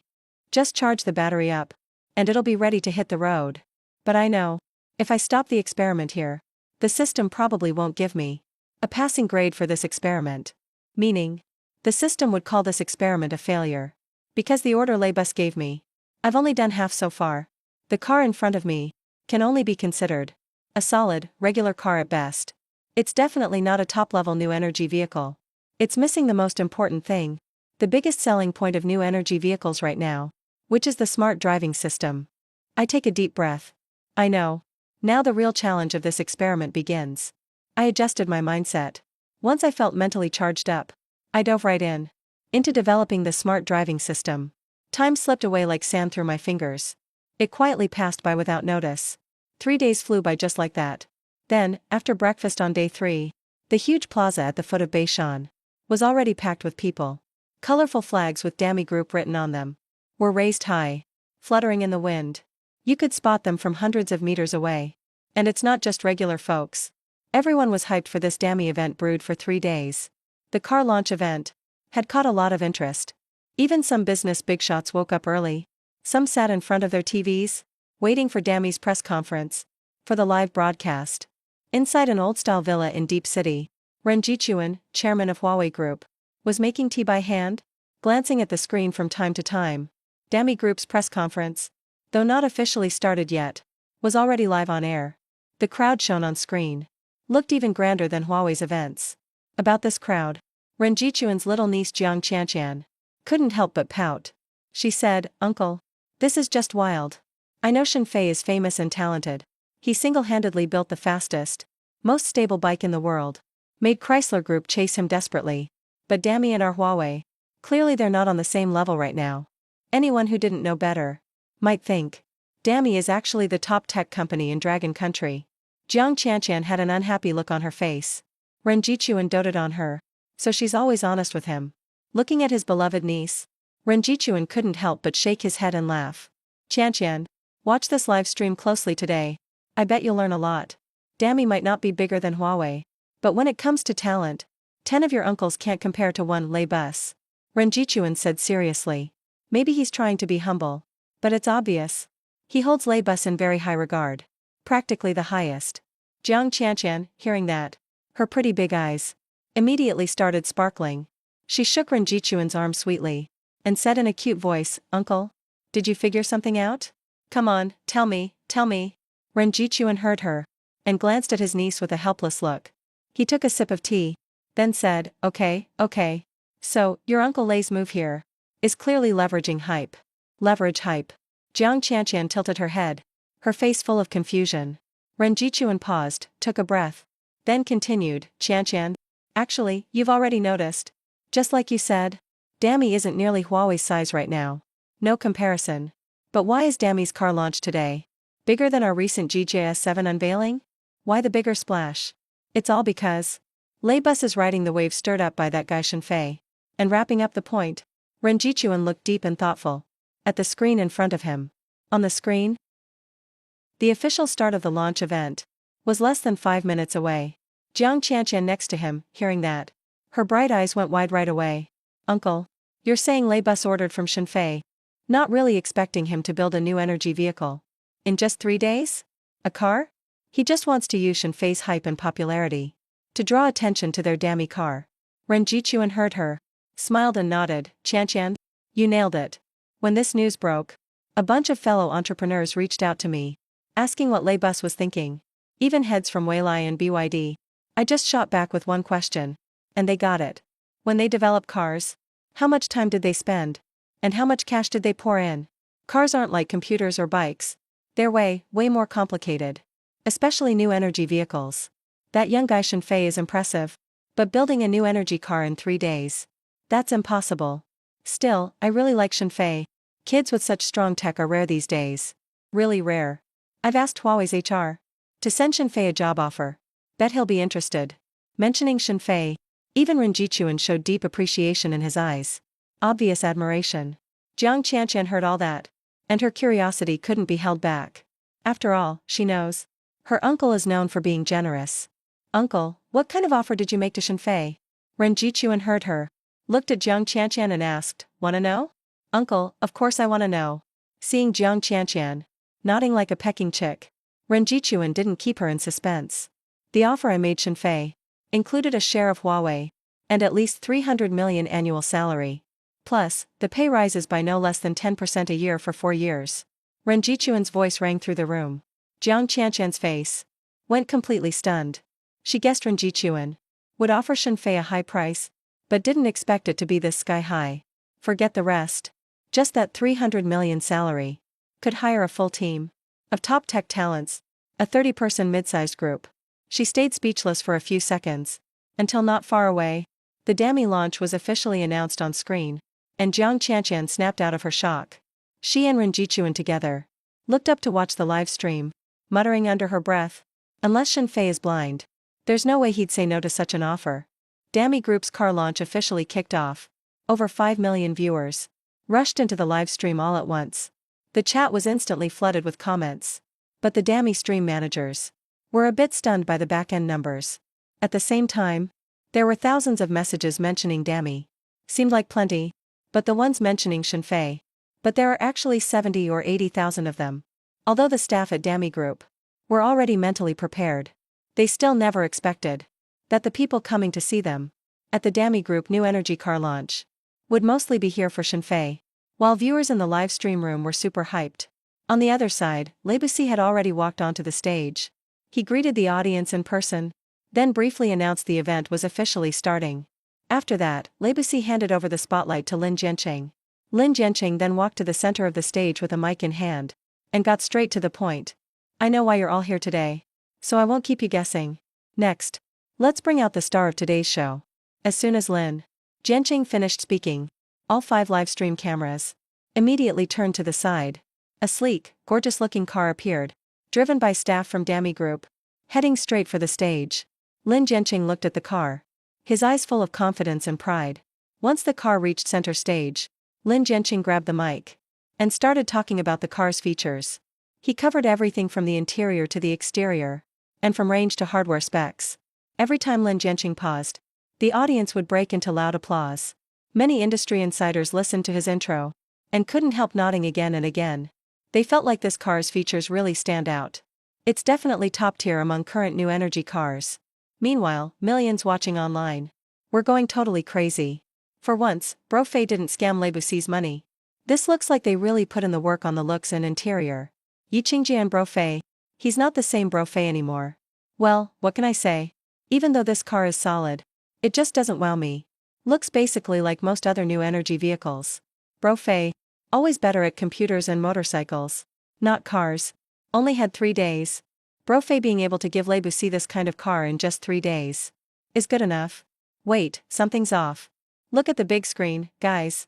Looks like this car wasn't made by Bro Fei. Just as millions in the live stream were chatting, debate was exploding among the viewers. Then the massive LED screen on stage flickered, and suddenly lines of text and images appeared. Lin Jianqing turned to the sea of faces below, smiled and said, "Everyone, this car released by Dami Group is named the S7. I led the Dami Group's car division through 300 days and nights, putting my heart and soul into developing Dami's first generation new energy car. I know it might have some flaws, and isn't quite on the very top tier of today's new energy vehicles, but I hope you'll give us some time. With a little time, Dami cars will have even bigger surprises for you." As soon as Lin Jianqing finished, some loyal Dami fans in the audience started clapping right away. In a villa in the city, Ren Jichuan watched the live stream with a look that said he understood everything and said, "Qianqian, did you get it now? This Dami S7 is just average. Getting this much attention is a feat itself. If things keep going like this, Dami cars might not sell like crazy, but at least they're breaking into the new energy car market. Your Uncle Lei really is a marketing genius, right? If it weren't for his idea to use Shen Fei to grab all this attention, Dami cars probably wouldn't even get a splash. No one would care. Alright, you keep watching. Uncle has some things to do. I won't stay here with you." As Ren Jichuan was talking, he started to get up to leave. But just then, from the screen, a question suddenly sounded. About Mr. Lei ordering a car from Shen Fei. That's all over the internet these past 3 days. Everyone thought this launch event was going to show off the car built by Mr. Shen Fei. But from start to finish, this press conference had nothing to do with Mr. Shen Fei. So may I ask, did Mr. Shen Fei fail? He wasn't able to deliver the car you wanted in 3 days? A reporter at the event asked this seriously with the mic. Ren Jichuan, who'd just gotten up, saw this and hesitated a bit, then sat back down. Meanwhile, in the venue and the live stream room, viewers really interested in the answer immediately perked up their ears. Lin Jianqing just smiled calmly when he heard the question. Then, He turned to face Lei Busi in the audience. I think this question should be answered personally by Mr. Lei. Lin Jianqing looked at Lei Busi with a victorious grin he couldn't hide. As soon as he finished speaking, everyone in the place looked straight at Lei Busi. Lei Busi let out a quiet sigh, then relaxed his face, like he was completely ready for this situation. But just then, a chugging, like the sound of a tractor driving over, suddenly broke the silence. The sudden tractor sound left everyone a bit stunned. After all, this is a high-tech new energy vehicle launch. A tractor noise in this setting is just way off. After snapping out of it, everyone together turned their heads toward the source of the sound. They saw a tractor belching black smoke had stopped at the far east end of the plaza. Next, the rattling tractor door was opened from inside. A tanned old man climbed down from it.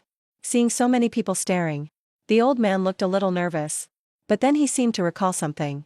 He suddenly shouted, "That's Boss Lei. That's Boss Lei's place.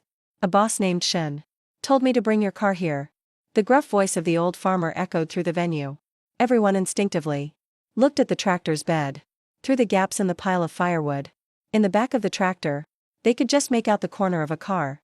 When Lei Busi realized what was happening, he immediately walked over to the old man. "I'm the Boss Lei you're looking for. Sir, did Mr. Shenfei ask you to bring me this car? Is it that one behind you?" Right now, Lei Bu's excitement was all over his face. He might have been a bit late, but at least Shenfei made it with the car in the end. He actually got the car here just in time. But just as Lei Bu was talking, getting ready to step forward, heading towards the back of the tractor's bed, that dark-skinned old man suddenly blocked Mr. Lei Bu. "You can't see it yet. Not right now, you can't look yet. You haven't paid the delivery fee. I drove for hours to get it here for you. I really put in several hours to deliver this car. Mr. Shen told me to collect the delivery fee from you." The old man quickly explained. Hearing this, even Lei Bu was stunned for a second. And the millions watching the live stream just lost it and started cracking up. "I'm not joking. I just took a sip and spit my water out right away. Haha, I can't handle this. Let me laugh for 3 minutes." Using a tractor to deliver Lei Bu's car is one thing, but then making him pay the shipping fee at delivery. No one else would ever do this. That signature style. That same classic vibe. Feige is really still Feige. Guys, look at this. Lei Bu's doubting life right now. This feels so good, guys. I'm done, this is perfect. This is exactly the feeling. Everyone in the live stream is losing it. And the whole scene bursts into laughter. Only the old man is watching Lei Bu carefully, looking like he won't let him see the car until he pays. Lei Bu came back to reality, and his eyes started twitching hard. Then he waved back at someone behind him.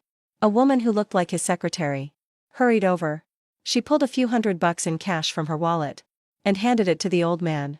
Then the old man smiled and led Lei Bu over, heading to the back of the truck bed. After a moment, the old man dropped the truck bed railing, so everyone could finally get a better look at the new energy vehicle Shenfei built. But once they saw what it looked like, everyone at the scene froze for a second, because it looked nothing like other EVs on the market. The style was totally different. Take a close look. It kind of resembles the old AE86 that was discontinued years ago. Is Fei a fan of Fujiwara Takumi? So he made a car that looks like an AE86? All I can say is, when I saw this car, I instantly felt that retro vibe. I actually kinda like it. Alright, I think Fei's being a typical shrewd businessman. Either he just didn't want the hassle, or he was trying to save money. So he went straight for a beat-up old used car, then turned it into a new energy car. Haha, it really look alike. Bro upstairs. You really know Fei well. While the audience was busy chatting, on the other side, Lei Bus couldn't wait to climb onto the tractor's bed. All 5 live camera angles were focused right on the car I built. Not far away, someone just got off stage. Lin Jianqing was looking over this way. His face showed he didn't care at all. Next to him, a few Dami Group board members stood. At this moment, they were already congratulating Lin Jianqing early. Congratulations, Chairman Lin. The Dami S7 you led the team to create has been a total success today. That's right, from now on, our Dami can finally say we've officially entered the world of new energy cars. Chairman Lin deserves all the credit. Hey, I just checked. Our Dami Group's stock price, in just the last few minutes, went up by 0.05%. I can already picture Dami, under Chairman Lin, climbing to even greater heights. The board members gathered around Lin Jianqing, all grinning big. And as Lin Jianqing heard all these praises, the wrinkles at the corner of his eyes were pressed down by his smile. He slightly lifted his chin, glanced toward Lei Bus and said, "Everyone, it's too early to say any of this right now. We still haven't seen the car that Lei spent 10 million to have Shenfei make." It wasn't Lin Jianqing who was smiling and chatting, but the disdain in his eyes was obvious if you looked closely. And just then, something was happening over at Lei Bus's car. As noise erupted, Lin Jianqing squinted and looked over. Meanwhile, Lei Bus used the car key Shenfei left to open the door. The interior was just like most new energy cars. Nothing really different. But the issue happened right when Lei tried to start the car. The car was still on the tractor trailer. Support was already set up, ready to drive down right after starting. But when Lei pressed the start button, the car didn't react at all. Seeing this, spectators on-site and online immediately started talking. "Damn, did Fei mess up? Why won't the car start?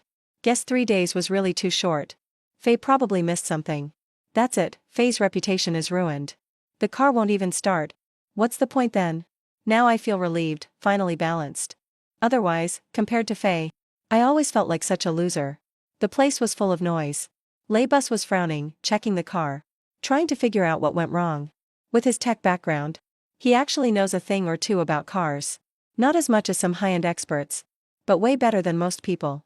Now, checking deeper. As he checked, Lei Bus soon couldn't keep it together. The car had no power. Lei Bus slumped back in the seat.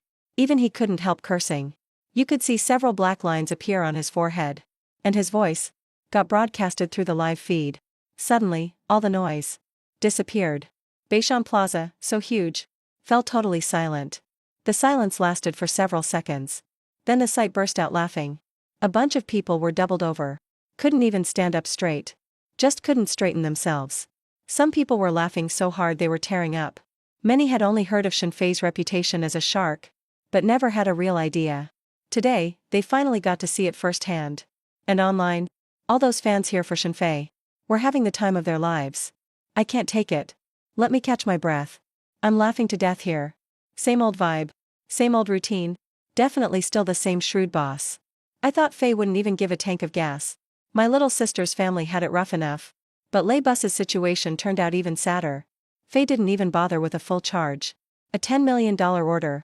But wouldn't spend $30 on electricity. Looking across the whole business circle, this is truly wild. Everyone else treats customers like kings. But Fei treats himself like the king. Bet Lei never expected. His reputation wouldn't do him any good with Fei. He'd still get played just the same. No doubt about it. Didn't you see Lei was totally thrown off? Only Fei could make a billionaire lose his cool.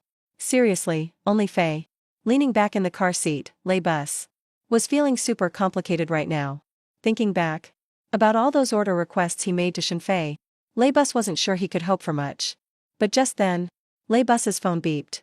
He instinctively checked it, and was instantly caught off guard. Lei Bus had thought it was a business partner texting him. But turns out, Shenfei sent him an order receipt through the Shark platform. And once Lei Bus finished reading Shenfei's message, his brows immediately furrowed tight. "Shenfei, what are you trying to pull? Is there even anything to compare here?" Lei Bus quietly whispered to himself. Then, he fell silent. A dozen seconds later, Dami Group staff brought over the mobile charging station. Only then did Lei Bus snap out of it. He came back to himself. Well, at this point, all I can do is trust Shenfei. Lei Bus took a deep breath, then got out of the car. Right after, he whispered a few words to his secretary and started walking toward the edge of the venue. The audience thought Lei Bus was upset with me and left in anger. They immediately started talking again. That female secretary saw things getting out of hand, so she quickly stepped up to explain. "Our Dami Group's launch isn't over. Lei just told me. After the battery is fully charged, the official presentation will begin.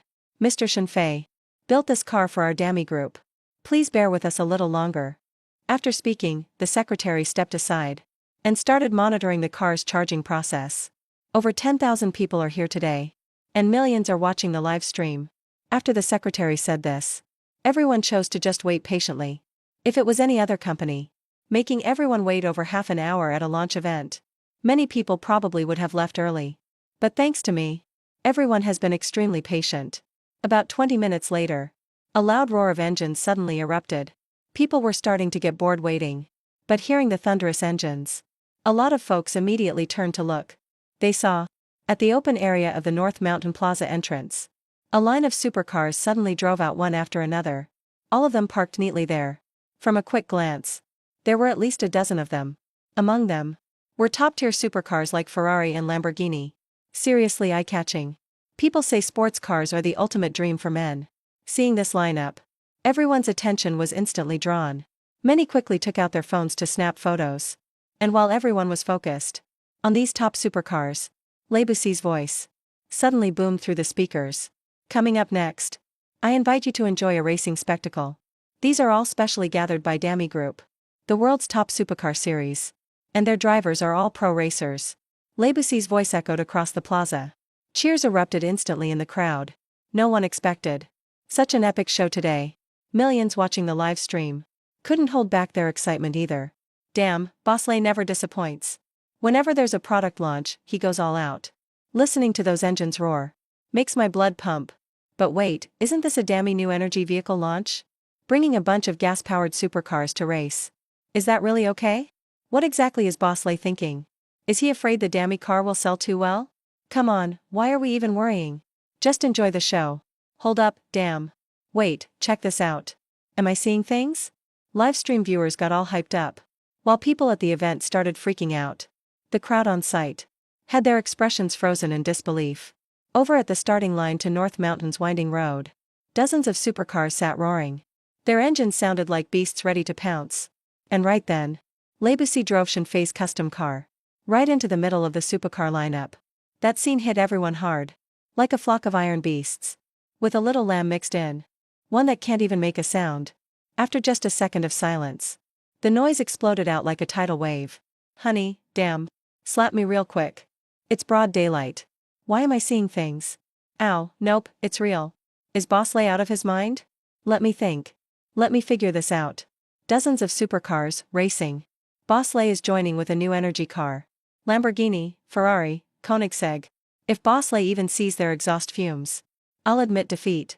All I can say is, I give full marks to this show from Bosley. Definitely the wildest car launch I've ever seen. Seriously, this event takes the cake. It's not just regular folks getting stunned.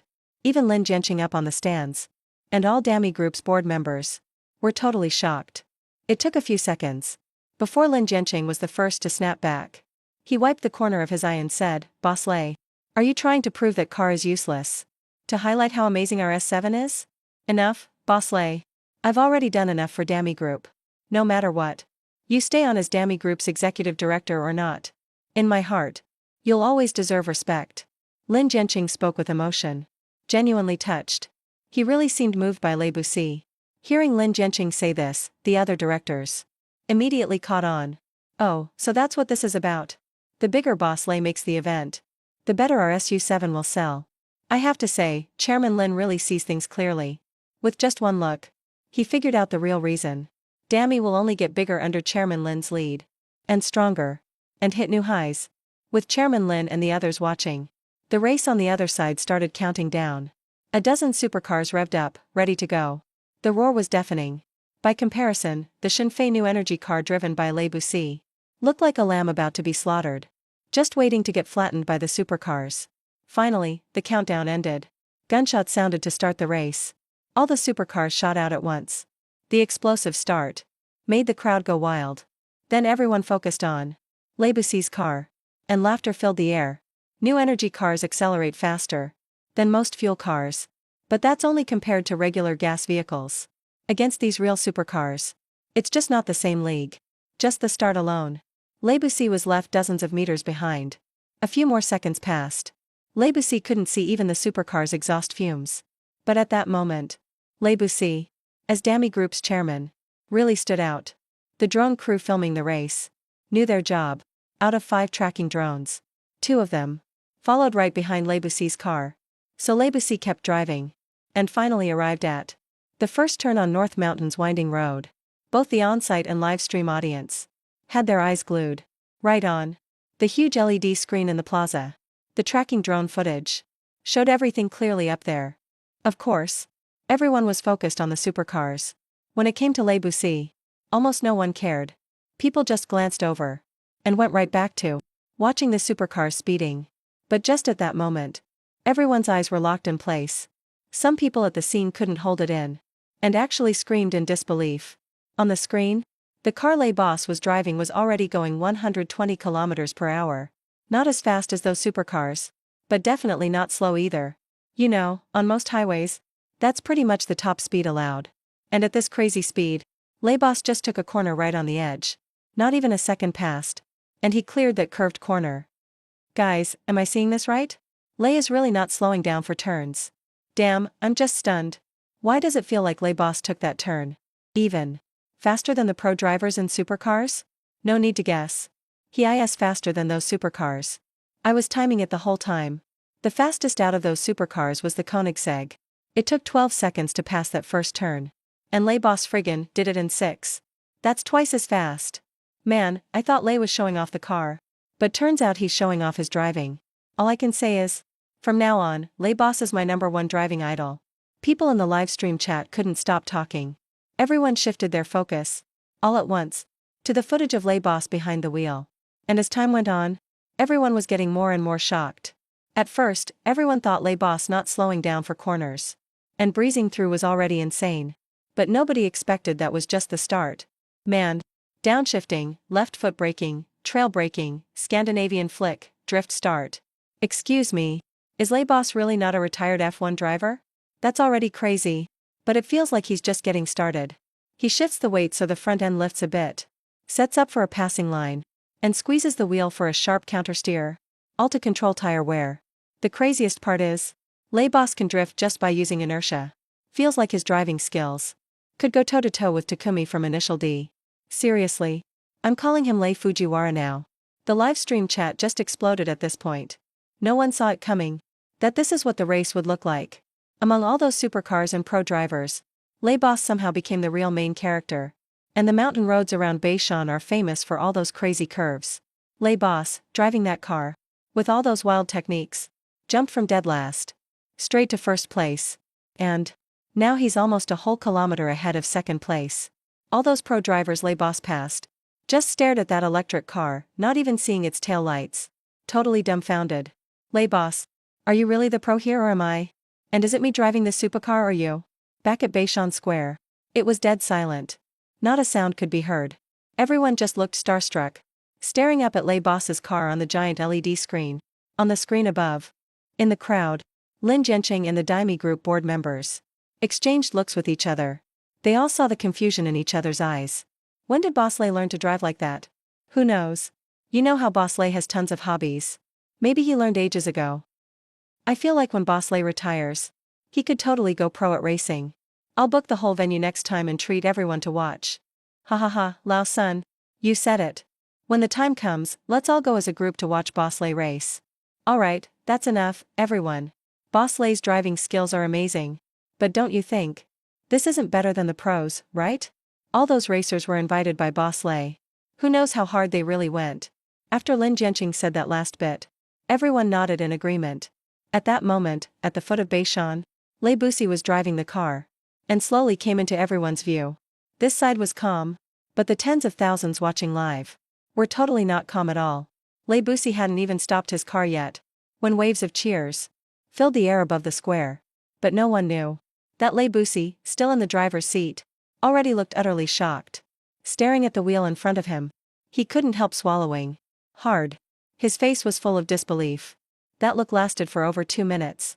Not until the other drivers also circled Baishan and finished the race did Le Bussi let out a deep breath, slowly open the door, and step out.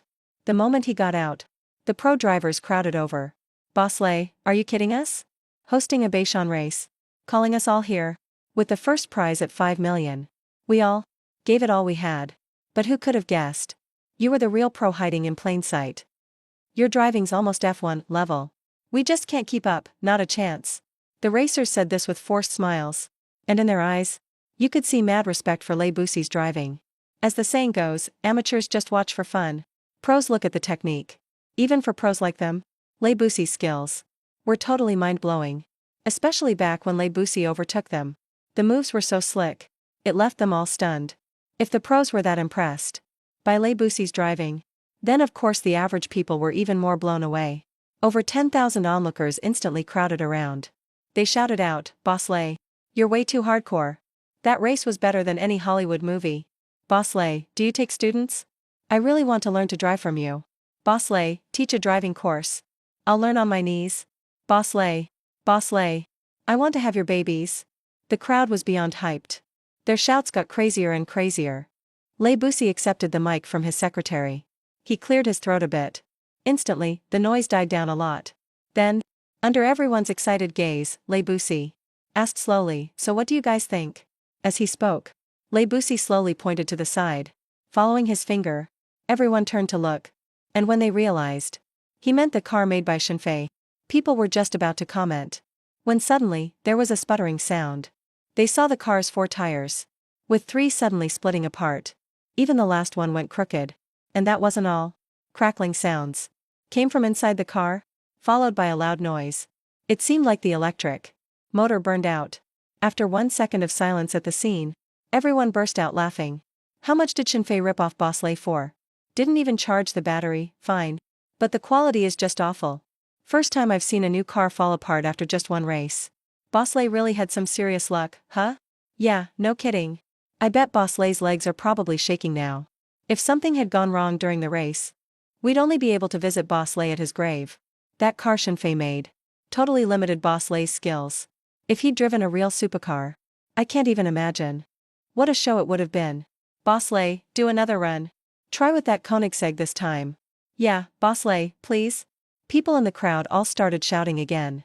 Not far off, Lin Jianqing and the other board members looked at the nearly wrecked car and couldn't help but laugh and shake their heads. Only Lay Bussy stared at the car without looking surprised at all. Looks like everyone's not too impressed with this car. How about this? Let me show you all something. Lao Zhang, put the video from my phone up on the big screen. As Lay Bussy spoke, he handed his phone to his secretary. Even now, deep in Lay Bussy's eyes, there was still a bit of lingering shock. The pretty secretary quickly nodded. Then she took his phone and started to walk off. People in the crowd and watching at home were all stunned for a moment. Clearly, no one got what Lay Bussy was up to. Trying to be patient, everyone fixed their eyes on that huge LED screen. Once the secretary set it up, a video popped right up on screen. Wow, this is Boss Lay inside the car. Now this is going to be interesting. I've got to see this. I really want to know how Boss Lay did that. Boss Lay's awesome. That maneuver is something I gotta learn for real. Man, forget you learning it. See those pro racers over there? They're all pulling out their phones seriously and recording it. Everyone stared at the big screen, not even daring to blink, afraid they'd miss any cool moment. Meanwhile, on the screen, the engine roars of a dozen sports cars were already starting up. Clearly, it was just about to start. On camera, Lay Bussy wasn't even holding the wheel. He just tapped the main control screen with a finger. The next second, a pleasant woman's voice prompt came right from the big screen and reached the crowd and every viewer online. Ding-ling. You have selected full auto self-driving mode. Please fasten your seatbelt. That chime was incredibly pleasant.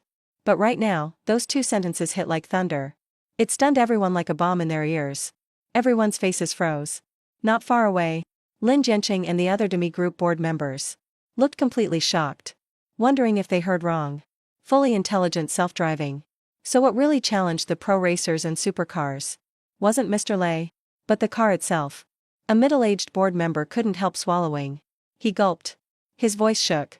It's shocking that so many new energy vehicles today claim to have self-driving features.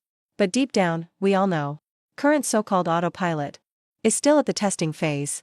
At best, it's just assisted driving. It basically just avoids obstacles. Maybe does emergency braking. Like when Lin Jianqing just announced the Demi S7, which could drive itself to center stage. That was already impressive. When Lin Jianqing showed it off before, the audience cheered wildly, and applause erupted. That says a lot. But what did we just hear? It sounds unreal. A fully automatic smart driving feature. All it did was have Lay Bussy fasten his seatbelt. If that last race was really all thanks to Shenfei's design, and the car itself, and Lay Bussy never even touched the wheel, then honestly, they have no idea what kind of wave Shenfei's car will bring to the new energy auto world. The impact will be huge. Compared to this car, all those so-called self-driving new energy vehicles would be completely outclassed. No way. That's just impossible. At most. It should also just be some kind of assisted driving. There's no way. A car did all that by itself. How could this tech even exist now? Not even another 10 years would make it real.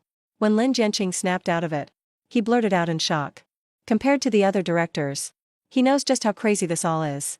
Director Lin, don't be so anxious. Let's just see what's really going on. At that moment, another board member squinted and spoke up. When he said that, Lin Jianqing pursed his lips, then stared at the big screen, frowning hard. The regular viewers, after getting over their shock, were already staring intensely at the screen. Then on the giant LED screen, the race footage started. After Lei Bus buckled in, he just leaned back comfortably in the seat, not doing anything else. Soon the straightaway ended, and the camera moved to the first turn. At that moment, everyone held their breath without realizing it. 0.6 seconds passed. In the blink of an eye. And when those 0.6 seconds rolled by on screen, all they could see in their minds made everyone's scalp tingle. A chill rushed from their feet, straight up to their heads. I'm numb. My whole body's numb. If I'm not mistaken, from start to finish, Mr. Lei didn't even have a finger on the wheel. That insane turn with no slowdown. The car really did it all by itself. Did you see Mr. Lei's face just now? He looked just as surprised. Damn, who wouldn't be scared by that? I've never heard of a car racing on its own. The live stream chat just exploded. Everyone was stunned by what they saw. And it wasn't over yet. One curve after another. With each passing, downshifting, perfect braking. Micropress pendulum drift, FR center shift. To keep the front end up and open an overtaking line. Tight space turning to countersteer on the spot. Controlling tire wear this way. Using inertial drifting. These are moves even pro drivers find hard to pull off. A whole crowd of viewers just watched a car do all of that on its own. The more they saw, the more shocked everyone was. Especially at 10:08 in the race. That friendly alert sounded again. Ding. Tire and motor have surpassed safe load. Estimated failure in 8 minutes and 7 seconds. All other parts are fine. You can keep driving safely. Hearing those words from the big screen's alerts, everyone couldn't help swallowing hard, gulping twice. So the tire and motor problems were already detected by the car. Even the times were calculated down to the second. During the whole race, there was pretty much zero risk. I'm totally convinced, damn. I give up. It's unreal. I thought an 800 plus km/h bike was Fige's limit. But after just 3 days, Fige blew my mind again. Fige is like a legend to me now, for the nth time. From computers to bikes to new energy cars. Where is Fige's limit? Never thought one person could be this incredible. Is it too late for me to start studying now? First time I really felt the power of knowledge and tech. Some folks guessed Fige's already 60. I say there's no way he's under 80. He must have spent his life mastering all kinds of tech to pull this off. The live stream is about to hit 10 million viewers. Everyone's chatting nonstop. And no one can stop now. Watching the big screen, with that car still in full autopilot mode, was like seeing Ultraman for real. Like seeing the light. And it wasn't just regular viewers shocked to the core. Even all the business big shots watching the stream were left speechless. In a private deep city villa, Ren Jichuan stared at everything unfolding and couldn't help breathing harder. A while back, Huawei had just launched their own new energy car. The Xijing S9 made waves the second it launched, crushing all the new energy cars out there. With its self-driving tech, it made it to the very top of the line. But right now, comparing the Xijing S9 self-driving to Shenfei's car, Ren Jichuan just didn't know what to say. Their Xijing S9, is that even still self-driving? It's like a kid's toy now. And then he remembered asking Huawei HR to offer Shenfei a 300 million annual salary. Ren Jichuan felt his face burning. Huawei spent over 20 billion on R&D just to barely make the Xijing S9. But the car Shenfei built by himself can totally crush their Xijing S9. The value of Shenfei alone is way more than all those highly paid masters and PhDs. It's not even close, it's scary how much more.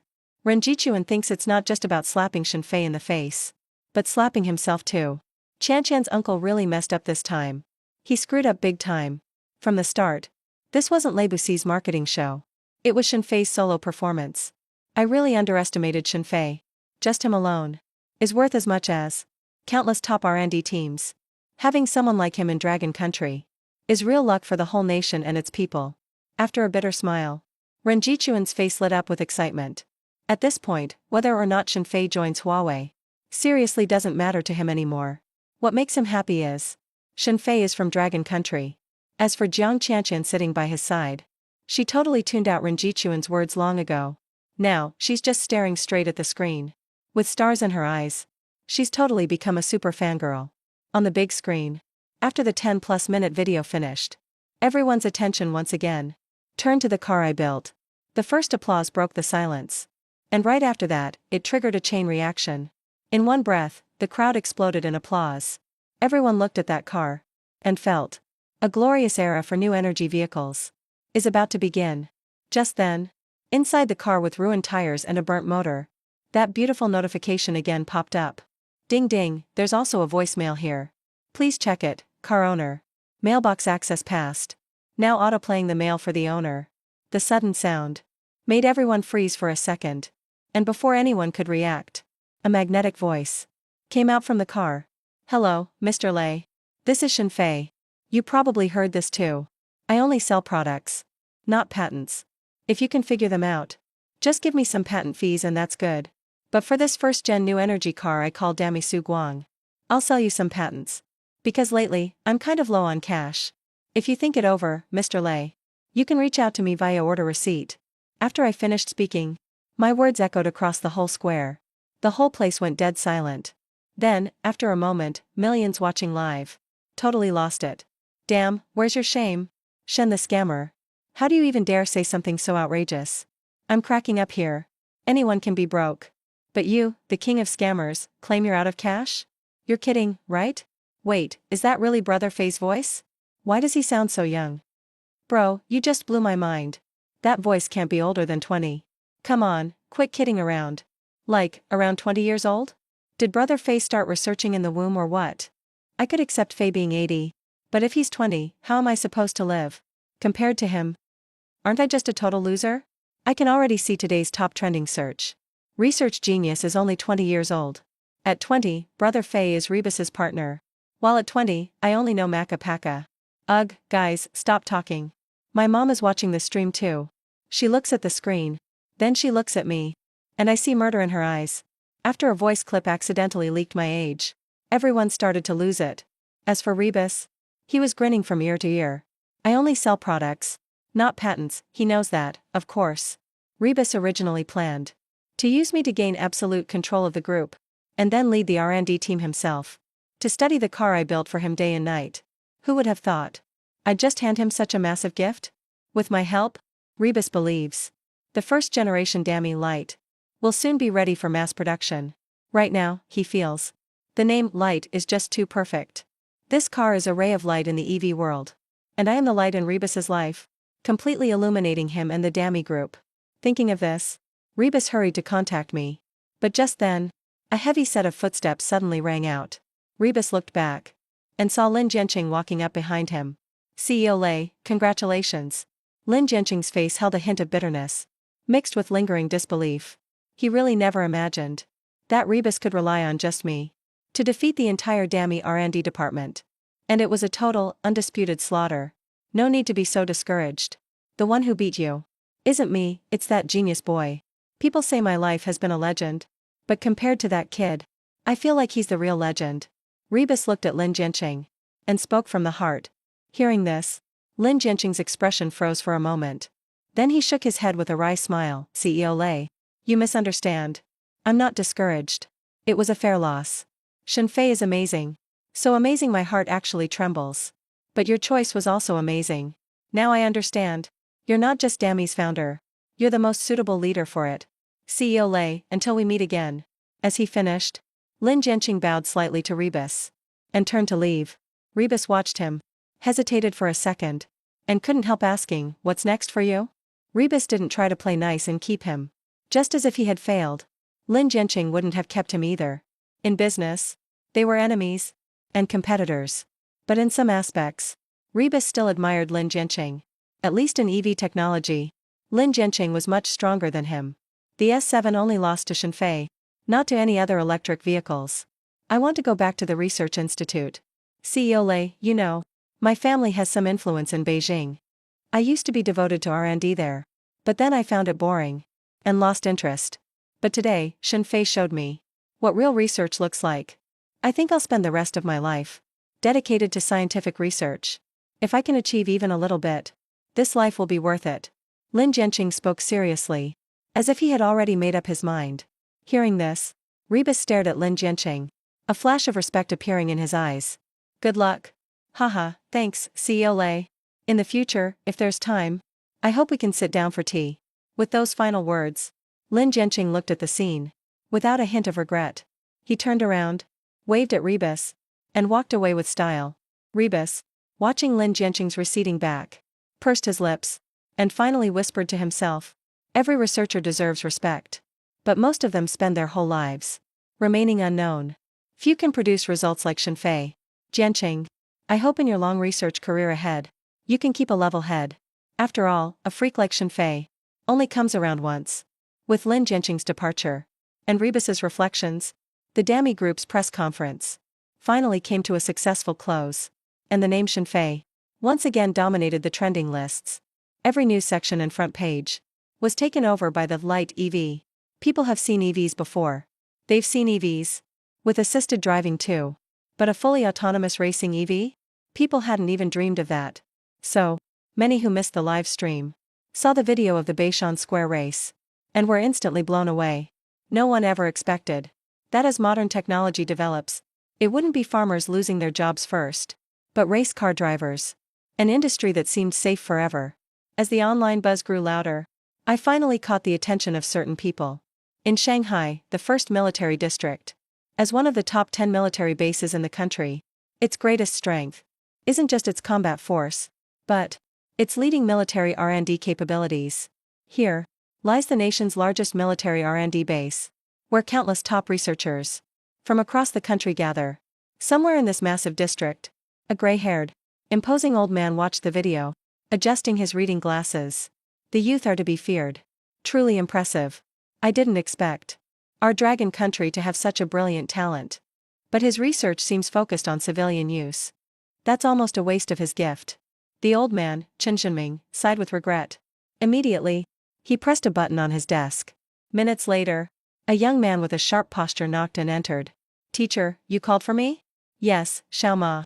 Find a way to contact this young man, Shenfei. I want to invite him to work at our base. Chen Zhenming looked at his prized student, Ma Hongyi. As the top leader here at the research base, Chen Zhenming has a lot of students. But among all his students, Ma Hongyi is easily in the top 5 for talent and smarts. That's why Chen Zhenming is always nice to him. But when Ma Hongyi heard what Chen Zhenming said, he started to hesitate a bit. Teacher, I've heard about this Shenfei. Lately, his stories have been blowing up online. But letting him come straight to our research base, isn't that breaking the rules? Everyone we recruit here are all top minds from military academies and leading research institutes. Most of them have been involved in military industry research for at least 5 years. But everything Shenfei works on is for civilian use. If he joins our research base, he probably won't understand much, right? Ma Hongyi spoke up boldly. Normally, if you get an order from Chen Zhenming, you just follow it. No one dares question him at all. Otherwise, you'd definitely get yelled at by Chen Zhenming. Even though he looks pretty kind right now, inside the research base, Chen Zhenming's actually known for his temper. A lot of new researchers have been scolded to tears. But the reason Ma Hongyi dares to speak up is because Chen Zhenming treats him differently than everyone else. Sure enough, Chen Zhenming just smiled when he heard him. He said, I just want Shenfei to give it a try. I'm not saying we're making him an official member of the research base yet. Civilian and military work are on totally different levels. Will he be able to show the same talent in military projects? We'll have to let time tell. Alright, go make contact first. Chen Zhenming waved his hand and said. Hearing this, Ma Hongyi finally nodded obediently, then turned around and headed for the door. Just as his hand touched the door handle, Chen Zhenming suddenly spoke up again. Oh, has Qining finished her experiment yet?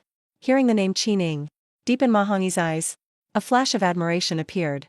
He quickly nodded right after, and replied, yes. Teacher, Professor Qin is already done. She finished the research on the TZ-type super hard alloy material.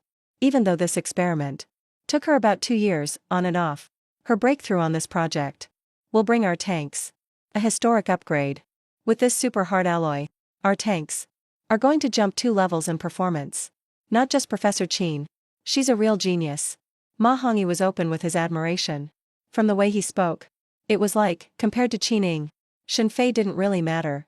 When Chen Jinming heard that, he nodded. And even his stern face showed a rare smile. Qining really is gifted. Back then, she only studied under me for 2.5 years. And already became a mentor at our research base. Xiaoma, you all need to work hard too. Yes, teacher, we'll definitely live up to your expectations. Alright, good. Go contact Shen Fei first. After that, let everyone know to meet in Hall 1. Have Qining come too. Okay, teacher. I'll arrange it right now. Just hearing he was about to see Qining, Ma Hongyi got totally excited. Right after that, he picked up his pace and left Chen Jinming's office. After Ma Hongyi left, Chen Jinming turned his attention back to his phone, looking at the screen, at the vehicle I built, that fully automatic self-driving, racing new energy vehicle. He couldn't help but mumble. I wonder if that's just preset programming, or an intelligent road recognition system. If it's the second one, maybe we could use it for military operations. That could really boost special ops efficiency. But with today's tech, it's still really hard to mass-produce that kind of system. Shen Fei must have worked on it for ages to come up with something like this. Meanwhile, I still had no clue.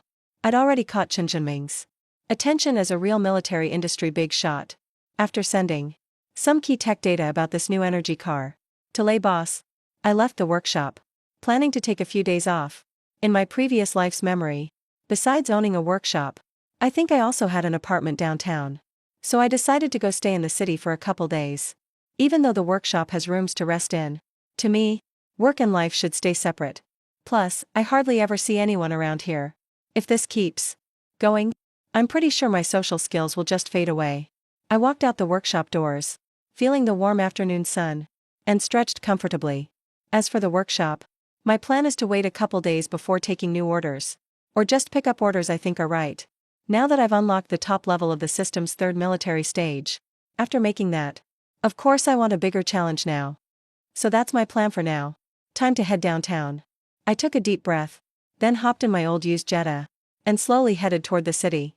Meanwhile, on the other side, 1st Military District of Modus City, in the research bases area, Chen Jinming was pacing toward the main conference hall. Before he got there, Chen Jinming heard a bunch of wailing voices inside.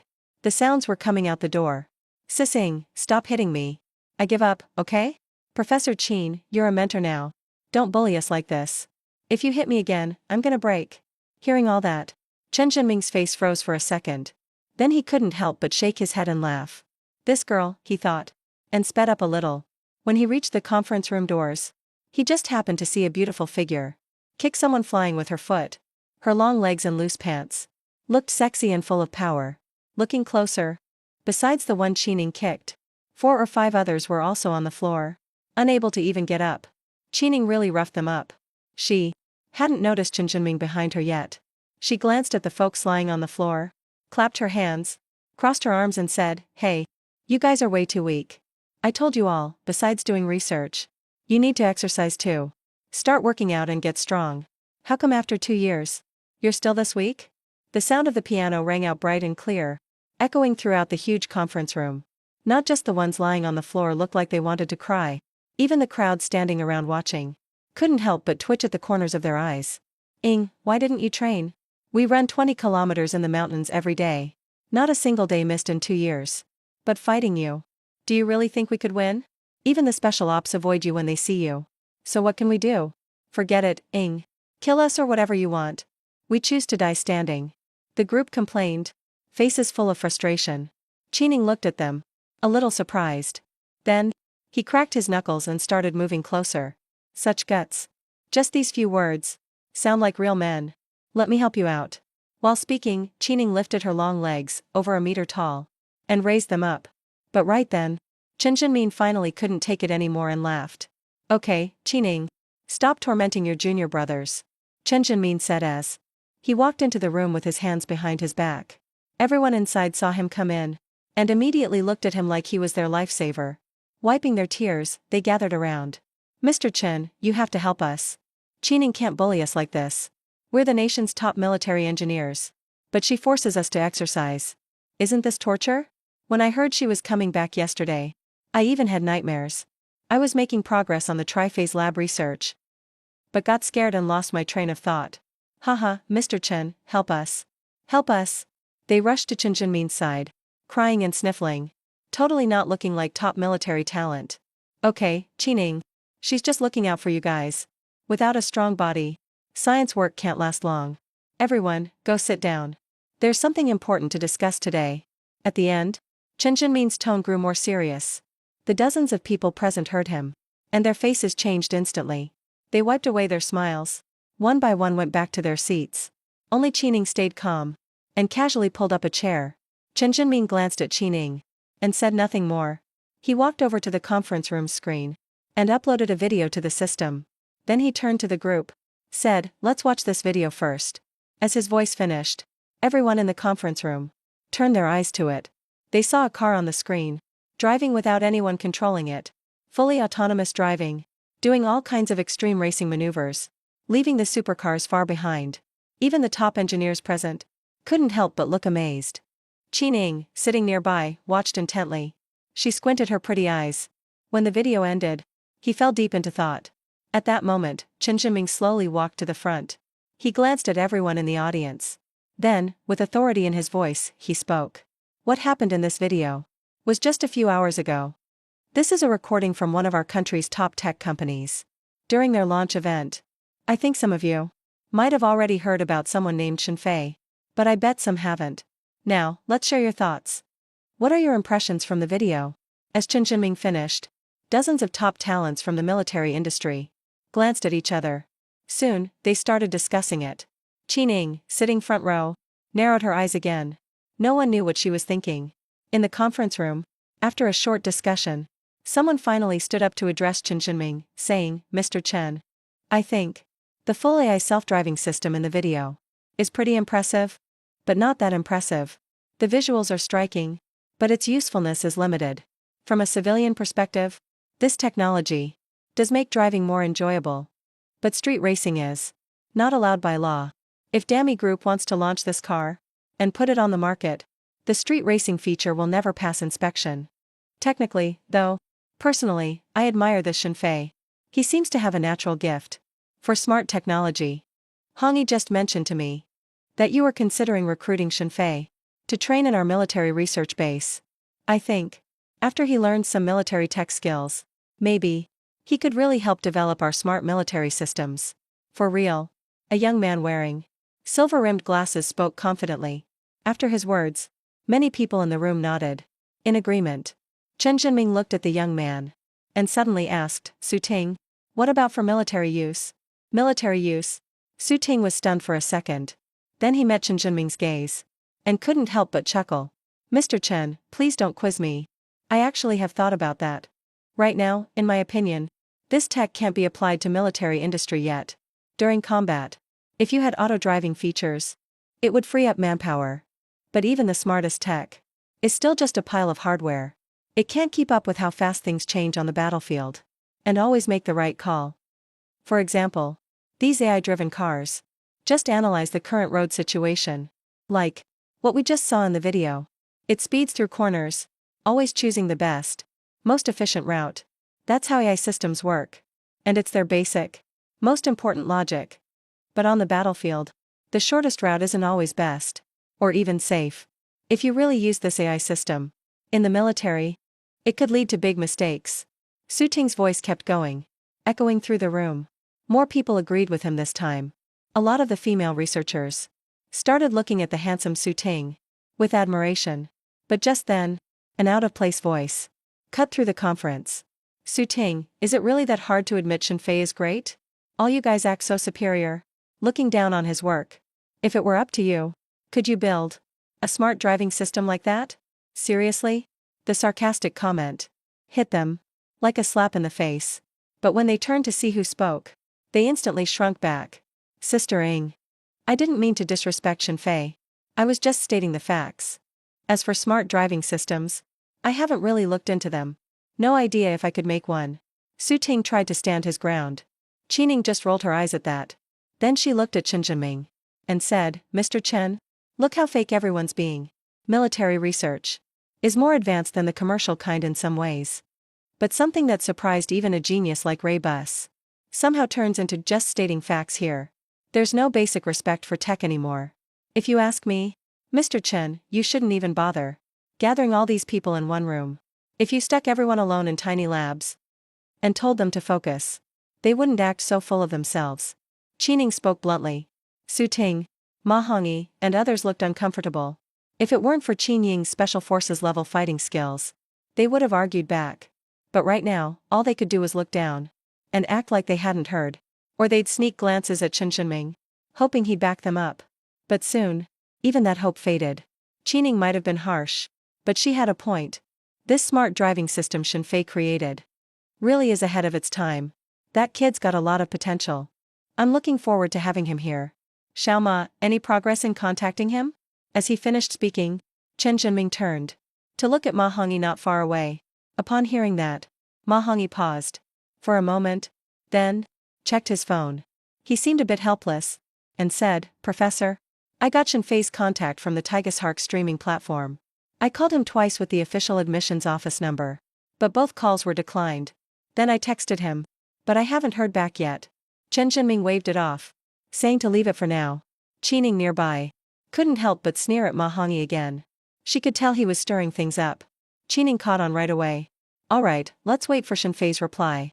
I believe if he's into research, he'll take this chance. Now let's move to the main meeting topic. Then Chen Zhenming said calmly. Everyone in the room straightened up after hearing that, and sat up attentively, ready for the meeting. So it turns out all of this wasn't the real point of the meeting. Under everyone's watchful eyes, Chen Zhenming picked up the chalk and wrote a line in large letters on the board. Key breakthroughs for modern strategic aircraft. While Chen Zhenming, along with Qining and the nation's top military talent, began their strategic aircraft discussion inside the Shunsong building in Shanghai, the CEO of the country's top courier service was also worrying about aircraft. Mr. Wang, should we keep doing R&D? The last 6 tests all failed. If we keep going, who knows how much more we'll sink into this? Beside Wang Wei, a middle-aged assistant said with a long face. Since early last year, to make deliveries even faster, Shunsong launched a drone delivery project. They specifically recruited a large group of professional researchers for this. They invested over 1 billion yuan in total. But who would have thought? They had talked a big game, promoting to the public that they'd build a drone with long range, heavy payload capacity, and excellent stability, greatly improving delivery efficiency. Fly nationwide, delivered the same day. The ads sounded incredibly impressive, but the results were disappointing. All 6 research attempts failed. Either the range was too short, or the payload was mediocre. Even if it met those two, the stability was terrible. In short, over the past year, Shunsong had burned a fortune and crashed countless test planes. The current situation was, Shunsong and Wang Wei were stuck. Pop your head out and you're sniped. Stay hidden and you die in the poison zone. Lao Liang, I know what you're worried about. But if we don't keep going, isn't all that money just wasted? Besides, I'm a man of my word. I already bragged about it. If it ends in silence now, what will people think of Shunsong? What will they think of me? After a moment of silence, Wang Wei gritted his teeth and spoke, showing he'd spend whatever it takes to back up his words. Hearing this, the middle-aged assistant couldn't help but tremble in his boots. Mr. Wang, please think twice. Shunsong has been profitable lately, but we can't keep this up. Lao Liang. Wait, you. Stop talking for a second. Before the assistant could finish, Wang Wei cut him off with a gesture. The assistant was stunned and looked at Wang Wei in confusion. Wang Wei was staring straight ahead, his dazed eyes suddenly lighting up. The assistant followed Wang Wei's gaze. Then, his throat tightened as he swallowed hard. The screen ahead was frozen on a frame. The main character in the frame was Laybus next to a car. And Mr. Wang, you're not thinking of? That's right, Lao Liang. If Shen Fei can build an epic-making new energy car, then building a drone that fits our needs shouldn't be a problem at all. Ugh, my brain. Why am I just realizing this? As soon as I heard about the Dami Group car launch at Beishan Plaza, I should have known. Wang Wei exclaimed, slapping his thigh hard. Then he opened the laptop on his desk and started placing an order. The assistant saw this, hesitated for a moment, then blurted out, Mr. Wang, Shen Fei's reputation isn't exactly great. Wang Wei heard this and paused for a second. Then, while placing the order, he couldn't help but laugh. Lao Liang, you mean his reputation as a shady dealer? Ha ha ha. If he can really build the drone for me. I don't care if it doesn't even come with fuel. It's just a tank of gas. Barely costs anything. As he spoke, Wang Wei finished the order. He leaned back into his office chair and let out a heavy sigh, looking like a weight had been lifted. The middle-aged assistant, still frowning deeply, said, "Mr. Wang, I'm not worried about that. What I mean is, Shenfei is just too young. Based on that recording from Beishan Plaza, everyone is guessing that Shenfei is only about 20 years old. So young? Building an EV like that is already impressive enough to earn everyone's respect. But everyone has their limits. How can a 20-year-old kid possibly master EV technology and drone manufacturing at the same time? Besides, the drone we want, its specs have never been seen on the market before. It's not an exaggeration to say it's unique in the world. Can Shenfei really do it?" The assistant laid out all his concerns one by one. Wang Wei was silent for a few seconds. Then, he looked out at the blue sky and white clouds. "Lao Liang, I know it's hard. Otherwise, we wouldn't have failed so much. But do you have a better idea?" After Wang Wei spoke, it was the assistant's turn to be speechless. A moment later, the assistant calmed down. "Mr. Wang, maybe you're right. But will Shenfei even take our order? The number of people trying to order online must be through the roof by now." Hearing this, Wang Wei waved his hand confidently. "Don't worry, I just checked. In Shenfei's shop right now, the highest order amount is only 20 million. I offered Shenfei 1.2 billion. Didn't you say he's greedy? Then he'll definitely take my order," Wang Wei said with total confidence. The assistant heard this and nodded reflexively. "I see. That's good. Wait. And Mr. Wang, how much? 1.2 billion? Are you sure you didn't add an extra zero? Typing 120 million instead of 12 million? Once he realized, the assistant completely lost his cool. "You have to understand. They were just making small drones, not large passenger jets. R&D costs are high, but production shouldn't exceed tens of millions. 1.2 billion? That could build a medium-sized airliner." And he'd heard Shenfei only sells products, not the patent rights. No matter how the assistant looked at it, this deal felt like a massive loss. "Alright, Lao Liang. Don't overthink it. Money is meant to be spent. If Shenfei can build the drone for us, it's worth it. Even if one drone isn't enough for our entire transport system. As long as he succeeds, we can just buy a few more from him. Any problem money can solve isn't a problem at all," Wang Wei said with a wealthy swagger. The assistant could only nod as his eyes twitched. But he really felt it was necessary to find out where he lived. Better yet, send a few people to watch him. Or he feared he'd run off with the cash. After all, rumors call him a shady dealer. Who knows if he'll just retire and vanish? The assistant felt that 1.2 billion was quite the temptation. On the Tiger Shark streaming platform, since the Dami car launch ended, the promotional live stream for my manufacturing shop had never left the #1 spot. On the homepage, countless fans are flocking in, all wanting to see my stream's orders, to see how insane they've become. And as Wang Wei's order emerged like a dark horse, taking the top spot for the highest amount, the millions of fans in my stream were all completely stunned. Holy crap, am I seeing this right? 1.2 billion. Shunsong Group gave Fei a 1.2 billion order. CEO Wang is playing for keeps. That's 1.2 billion in cold hard cash. Not 1.2 billion game credits. Ugh, don't even say it. I haven't even seen that many game credits. Suddenly, CEO Lei seems a bit stingy. Look at CEO Wang. Dropping 9 figures just like that. Man, I never would have thought that 100,000 yuan computer was my only chance to own a Fei-made product. Ha ha ha. I heard the computer Fei built for his son is so high-end he's afraid to play games on it. He's literally got it on display now. So jealous of his son. So jealous of Dai Xiaomei. I'm kicking myself for missing out. Anyway, for 1.2 billion, what is Fei actually building? Why is this order still marked as confidential? Maybe he's building an Ultraman. Bullshit. It's definitely an armor hero. The viewers were debating wildly, their curiosity eventually boiling over, all wanting to know exactly what Wang Wei ordered me to build. And it didn't take long before some tech-savvy netizens uncovered a few clues. I've got it. Drones. CEO Wang's order must be for drones. D-drones? Is it the kind of drone I'm thinking of? What drone could be worth 1.2 billion? Man, you're out of the loop. Shunsong has been hyping their own drones for express delivery for a long time. Supposedly, they can carry a ton and fly all over the country. But there's been no progress lately. They probably couldn't build it. So I'm guessing CEO Wang ran out of options. And came to Faye with the order. Man, CEO Wang is confused. Exactly. Even the best drone isn't worth over $1 billion. Whatever, it's not our money. If Faye actually pulls it off, I'll only use Shunsong for my packages. True, true. I can't afford Faye's computers or bikes. But I can at least use his drones. After guessing it was a drone order, the millions of viewers went absolutely wild. What's even crazier is that after this news spread, in less than half an hour, Shunsong's stock price actually shot up. At Shunsong Group headquarters, in the top floor chairman's office, the assistant named Liang was totally stunned. It took him a good 10 seconds to finally snap out of it. He then couldn't help but shake his head, looking at Wang Wei with a wry smile. CEO Wang, I really underestimated his influence. After the Dami Group car launch became such a massive success, his fame is truly unparalleled right now. At this rate of growth, I bet before long, the 1.2 billion you spent will be paid back. Liang couldn't help but click his tongue. But when Wang Wei heard this, his face, staring at the screen, showed a hint of genuine worry. Old Liang, why hasn't Shenfei accepted the order yet? Is my offer still not high enough?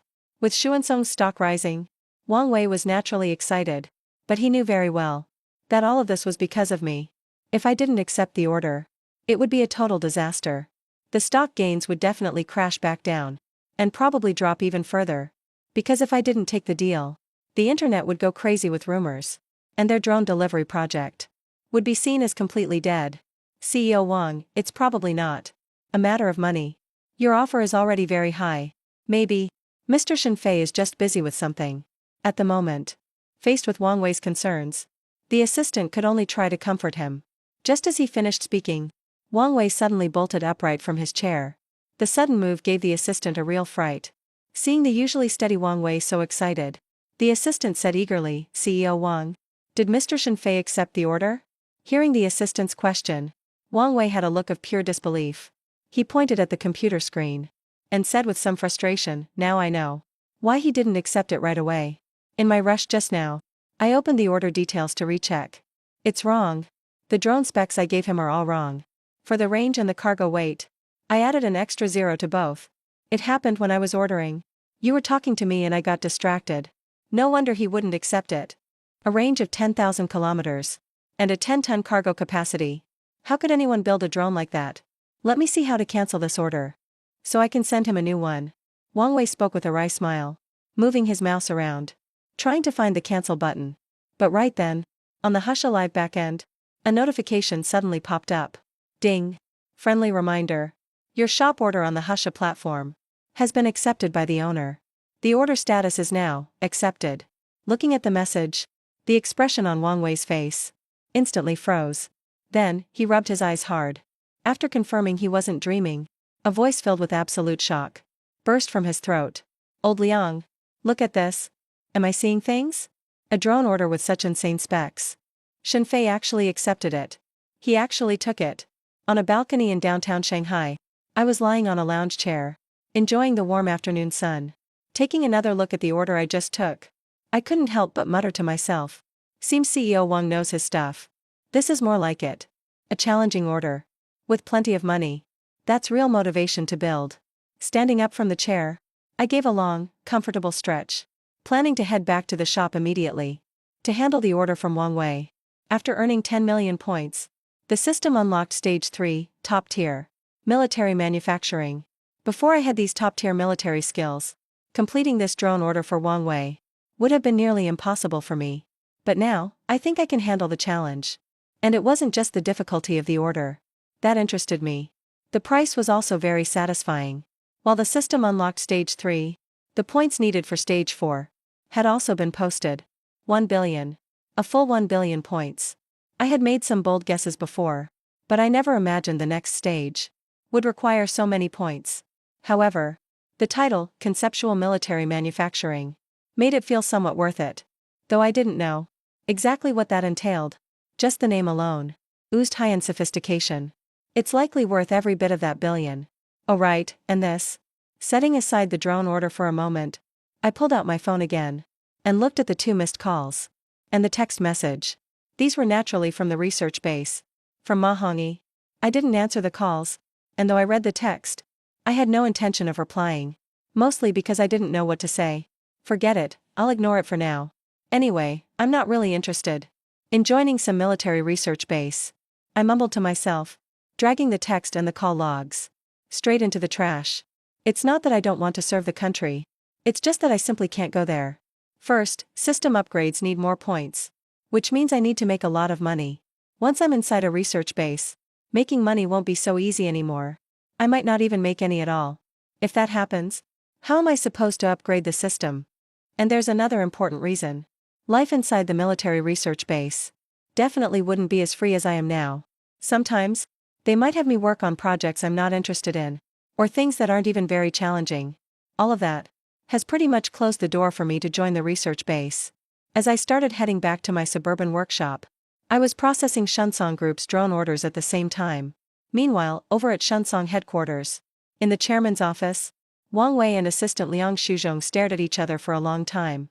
It took a while for them to snap out of their shock. But deep in their eyes, you could still see the shock lingering. Boss Wang, how about you slap me for a second? Why does this all feel so unreal? We're already struggling to build a drone with a 1,000 kilometers range and 1-ton cargo capacity. But Shenfei just took an order for a drone with a 10,000 kilometers range and carries 10 tons. I'm not dreaming, am I? Liang Shuzhong couldn't help but swallow hard. He gulped and said, the reason he became Wang Wei's assistant is because he was handpicked by the board. The main reason was that Wang Wei spends money too freely. The board was worried he'd blow too much cash, so they assigned Liang Shuzhong, a super stingy, middle-aged assistant to watch him. But this time, even with Wang Wei going all out with 1.2 billion yuan, Liang Shuzhong still felt it was worth it. So worth it. If we can actually build a drone like that, then Shunsong wouldn't just be the top courier company in China. Even worldwide, nobody could compete with us. Morning delivery arrives the same afternoon. Who can beat that? Old Liang. Do you think maybe we've been too cautious placing the order? Shenfei's not even human. He's a total freak. Just a research maniac. Wang Wei looked at Liang Shuzhong's exaggerated face. But honestly, he wasn't much better himself. Ever since he started from scratch and built this courier empire, barely anyone could impress Wang Wei. But after hearing Shenfei's name, his mind was blown again and again. For the first time, Wang Wei felt that besides making money, there are people and things that are just so fascinating. Boss Wang, don't you feel like maybe you should go study? Maybe even get a master's or PhD? Honestly, I feel that too. My elders always said knowledge is power. Like, everything else comes second. Studying is number one. Before, I always thought those sayings didn't fit modern times. But Shenfei, he really proved to me how powerful and attractive knowledge can be. Liang Shuzhong said that from the heart, his face full of hope. Alright, old Liang, let's not get all emotional here. There are thousands of researchers out there. But only Shenfei has this kind of skill and vision. He's one of a kind.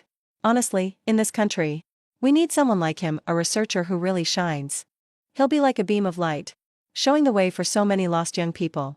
And I know there's something else you didn't say. Compared to someone like Shenfei, even billionaires like us and Leibu seem ordinary, right? It's kind of humbling, isn't it?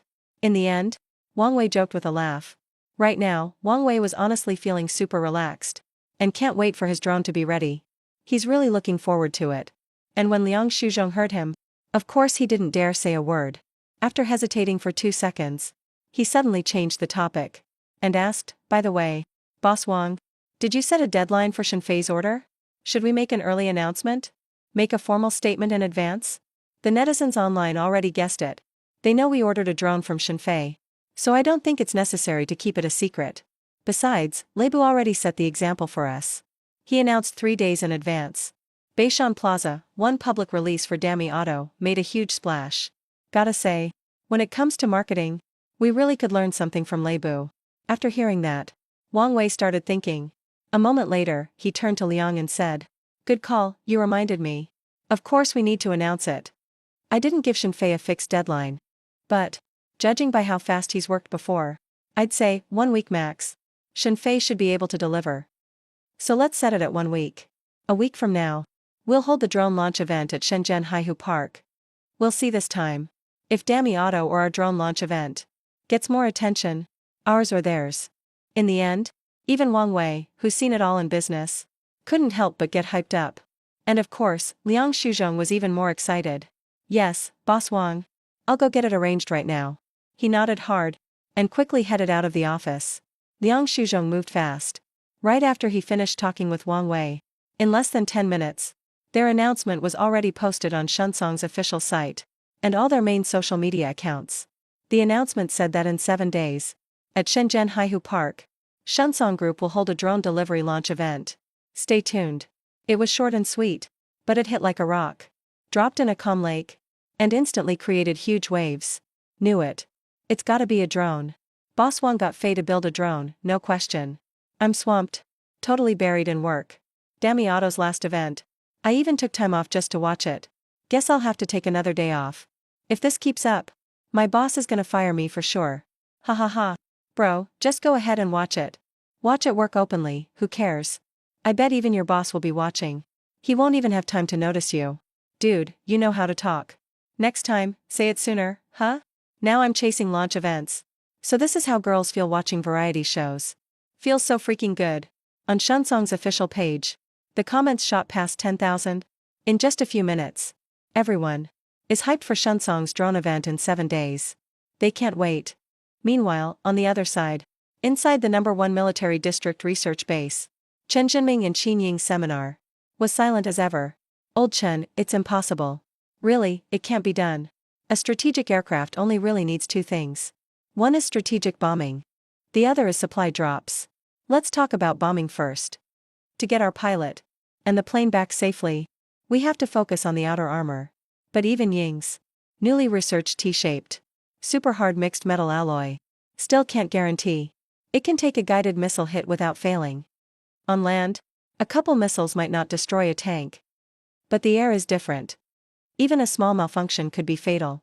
As for supply drops, even though they're to our own base, and much less risky, they still can't be 100% safe. So I think this project is just not possible. There's no way to do it. In the quiet meeting room, Ma Hongyi was the first to stand up and say that. Chen Jinming waved his hand, telling Ma Hongyi to sit down. Then he looked around the room at 40 or 50 top military engineers and said in a deep voice, "No ideas? Really none at all? Not even a suggestion or rough idea? Honestly, even a rough concept would be nice." Chen Jinming's voice echoed in the meeting room, but everyone just got more quiet. Only Qining frowned a bit, like she wanted to say something, but finally shook her head and held back her words. Inside the suburban manufacturing shop, I double-checked the order specs Wang Wei gave me and carefully reviewed them again. Then I opened up the Super Lab. After the system upgraded to Phase 3, the Super Lab's functions also got a huge boost. The first thing is the time ratio. It's now up to 51. Sure, the increase wasn't as big as from Phase 1 to 2. But this time ratio, in my opinion, is already pretty wild. Spending 50 days in the Super Lab only equals 1 day in the real world.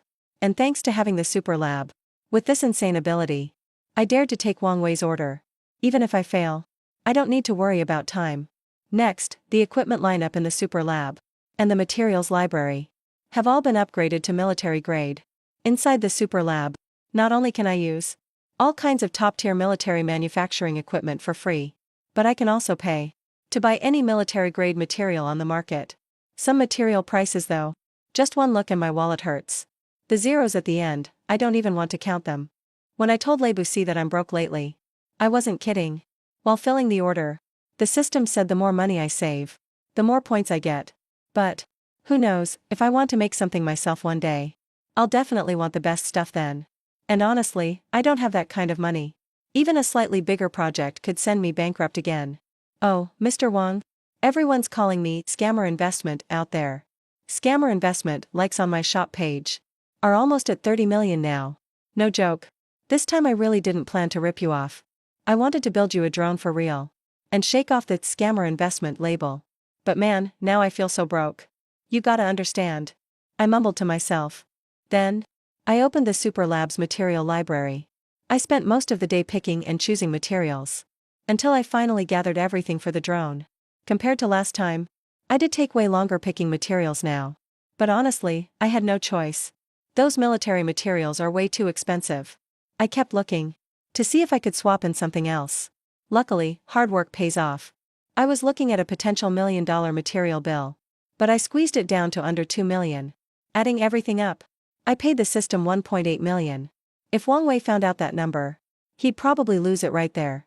Bro, I paid you 1.2 billion. That's 1.2 billion. And you only spent 1.8 million in the end. Though Wang Wei doesn't know yet how much I actually spent. He'll probably find out pretty soon. Because before I went into the super lab, I glanced at the system. And it's still working on that phase financial report. I bet it'll just post the results directly. And won't even let me see them first. No way for me to tweak anything either. Thinking of this, I couldn't help but mutter, ugh. Once I finish this job, I might really need to hire some bodyguards. Or maybe upgrade the shop. And add some defense systems. Otherwise, I just feel uneasy.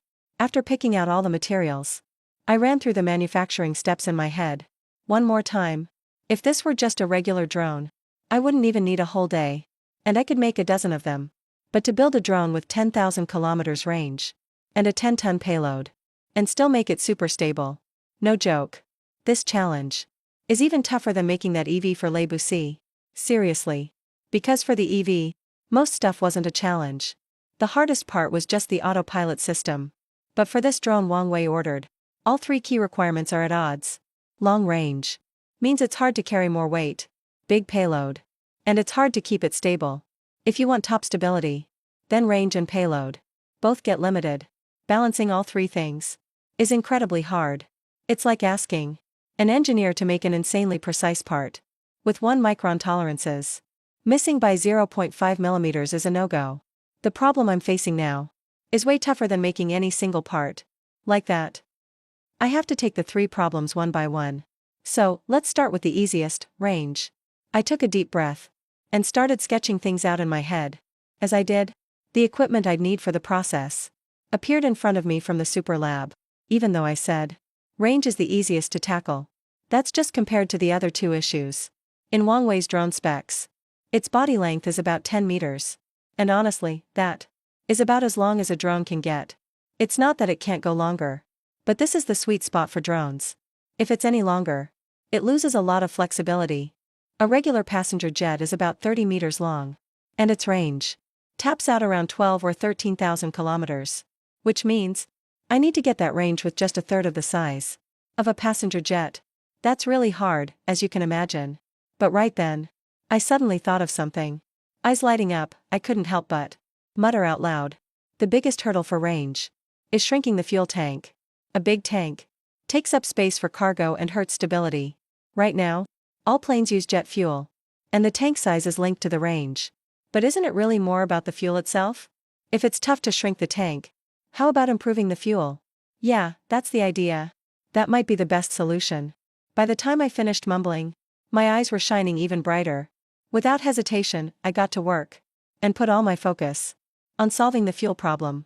Meanwhile, over on the other side, at the top Army research base in Magic City, Chen Zhenmin gave Su Ting's team about half an hour to really brainstorm how to tackle the strategic aircraft safety issue. But a half hour later, they were all staring at each other with blank minds. Not a single idea. And about this meeting, we've got to start from 3 days ago. 3 days ago, Longhua and Ma Xiangguo held a secret modern air combat drill. Since fighter jets appeared, air superiority has become the key to winning a war. So, every country takes their air combat ability seriously. In recent years, Longhua has spared no effort, investing tons of money and energy into the Air Force. They really went all out. But, in that air combat exercise with Ma Xiangguo 3 days ago, the top brass in Longhua's military got a harsh reality check. It's not that Longhua was crushed by Ma Xiangguo in the air. Actually, in this exercise, Longhua came out on top. But the win was brutal. Throughout the drill, Longhua sent out 100 fighter jets.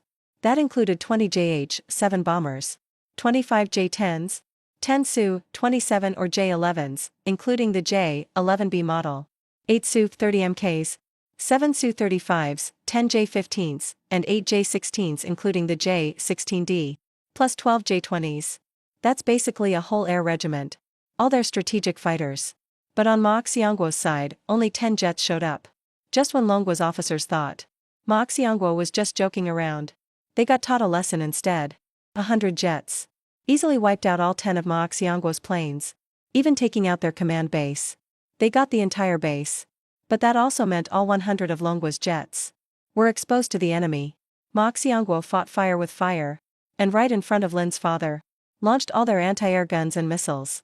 They traded one base to take out 98 of Longguo's jets, almost a whole air regiment. Only 2 of them made it back safely. If you just look at this drill, Longguo won, but in real war, victory isn't decided in one battle. Losing almost 100 jets just to destroy an enemy base would be a disaster in a real conflict. That's a huge loss. So after this drill, all the military leaders in Longguo held an emergency meeting. The root cause of such heavy losses. And finally, after 8 hours of intense discussion, they finally came up with an answer. The strategic jet's defenses are just too weak. Once you go deep into enemy lines, it's hard to avoid the whole hurting yourself while hurting the enemy thing. You take out 1,000, but lose 800 of your own. More importantly, it's not just about losing a single jet. The real problem is losing pilots. Each and every pilot is handpicked, trained with so much effort. Losing even one hurts, let alone a whole squad, let alone the entire team.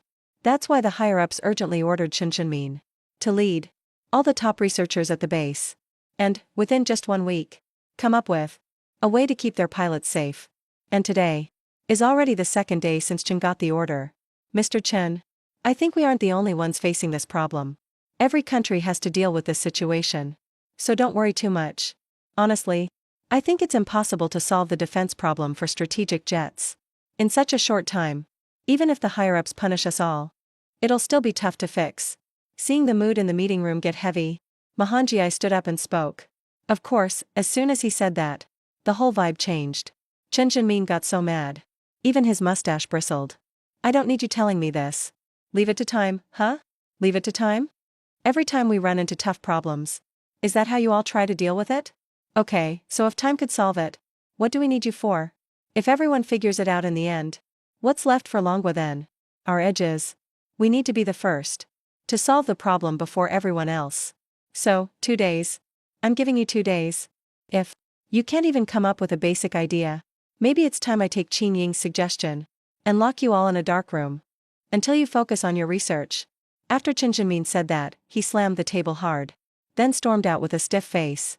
Everyone left in the room, Su Ting, Ma Hongjiai and the others, just stared at each other, big eyes looking at little eyes. After a moment, Ma Hongjiai couldn't help glancing at Qin Ying and put on a fawning smile. Sister Ying, Mr. Qin, you always have the best ideas. Can you give us some advice? I don't think Mr. Chen is joking this time. As soon as Ma Hongjiai said that, everyone else turned and looked at Qin Ying, who sat up front, all eyes filled with hope. Although most of them here never actually took class with Qin Ying, since she became mentor after joining the base, they've all heard about her skills. She's from that generation of top talents who've become leaders now. She ranks among the best in every military research unit. Qin Ying especially stands out among them. If she didn't prefer the quiet here, other military zones would have poached her already, probably to run their whole research team. Now you finally call her Sister Ying? Weren't you just tattling to Mr. Chen about her a minute ago? And you said she's the mentor? So if Mr. Chen locks everyone up, that's not her problem. Good luck, guys. Qin Ying shot Ma Hongjiai and the others a cold glance, then got up, stretching her long legs, as everyone else stared at her in shock, and left the meeting room. Ma Hongjiai and the others stood there, stunned, feeling totally deflated, like their hopes just crashed to rock bottom. Ugh, guess we can't count on her. We can't count on anyone anymore. Let's do our best. We have 2 days to come up with a research proposal for Mr. Chen. Even if it doesn't work, let's try to offer ideas, even if they're off base. I bet Mr. Chen was just mad no one spoke up when he asked today. Su Ting shook her head and sighed. The others just exchanged looks and silently nodded. Time slipped by like sand. 2 days passed in the blink of an eye, while Su Ting and the other top minds worried about the defense issue. I was back in the workshop, at the edge of Moda City, already spending 100 days in my super lab. If not for the whole drone development process being super tight, I honestly lost track of time. I probably would have gone nuts. But hard work really does pay off. After more than 3 months, I finally built the drone Wang Wei asked for, all by myself. A drone with a 10,000 kilometer range and a 10-ton payload. Plus, its stability is next level. Looking at my masterpiece right in front of me, even I this time couldn't help but show a bit of excitement. System is now scoring the host's experiment. System scan complete. In this drone experiment, You scored a perfect 100 in manufacturing. For the drone's fuel tank design. Your understanding and skills broke new limits. You got an S rating. Awarding host intelligence points. Awarding host 10 million system upgrade points. The soft system voices landed one after another. I didn't think much of it at first. But when I heard the last two lines, my body, which was about to leave the lab, just froze on the spot. As for the 10 million upgrade points, I wasn't too impressed. The system always gives so little. Compared to a billion points, 10 million feels like begging the system. But those 10 intelligence points really made my throat tense up. And I started to swallow. I could feel my adrenaline spike. If I got this right, those 10 intelligence points mean 10 more IQ. An IQ of 100 is just average. But someone with 110 IQ is already considered excellent. So basically, those 10 intelligence points from the system can instantly take someone from average IQ to top tier intelligence. If I get those 10 IQ points, the results on me might be wild. Because honestly, my talent and intuition for research were already top notch. People say Einstein had genius level IQ. Supposedly 160. Before this, I didn't know if I could match Einstein.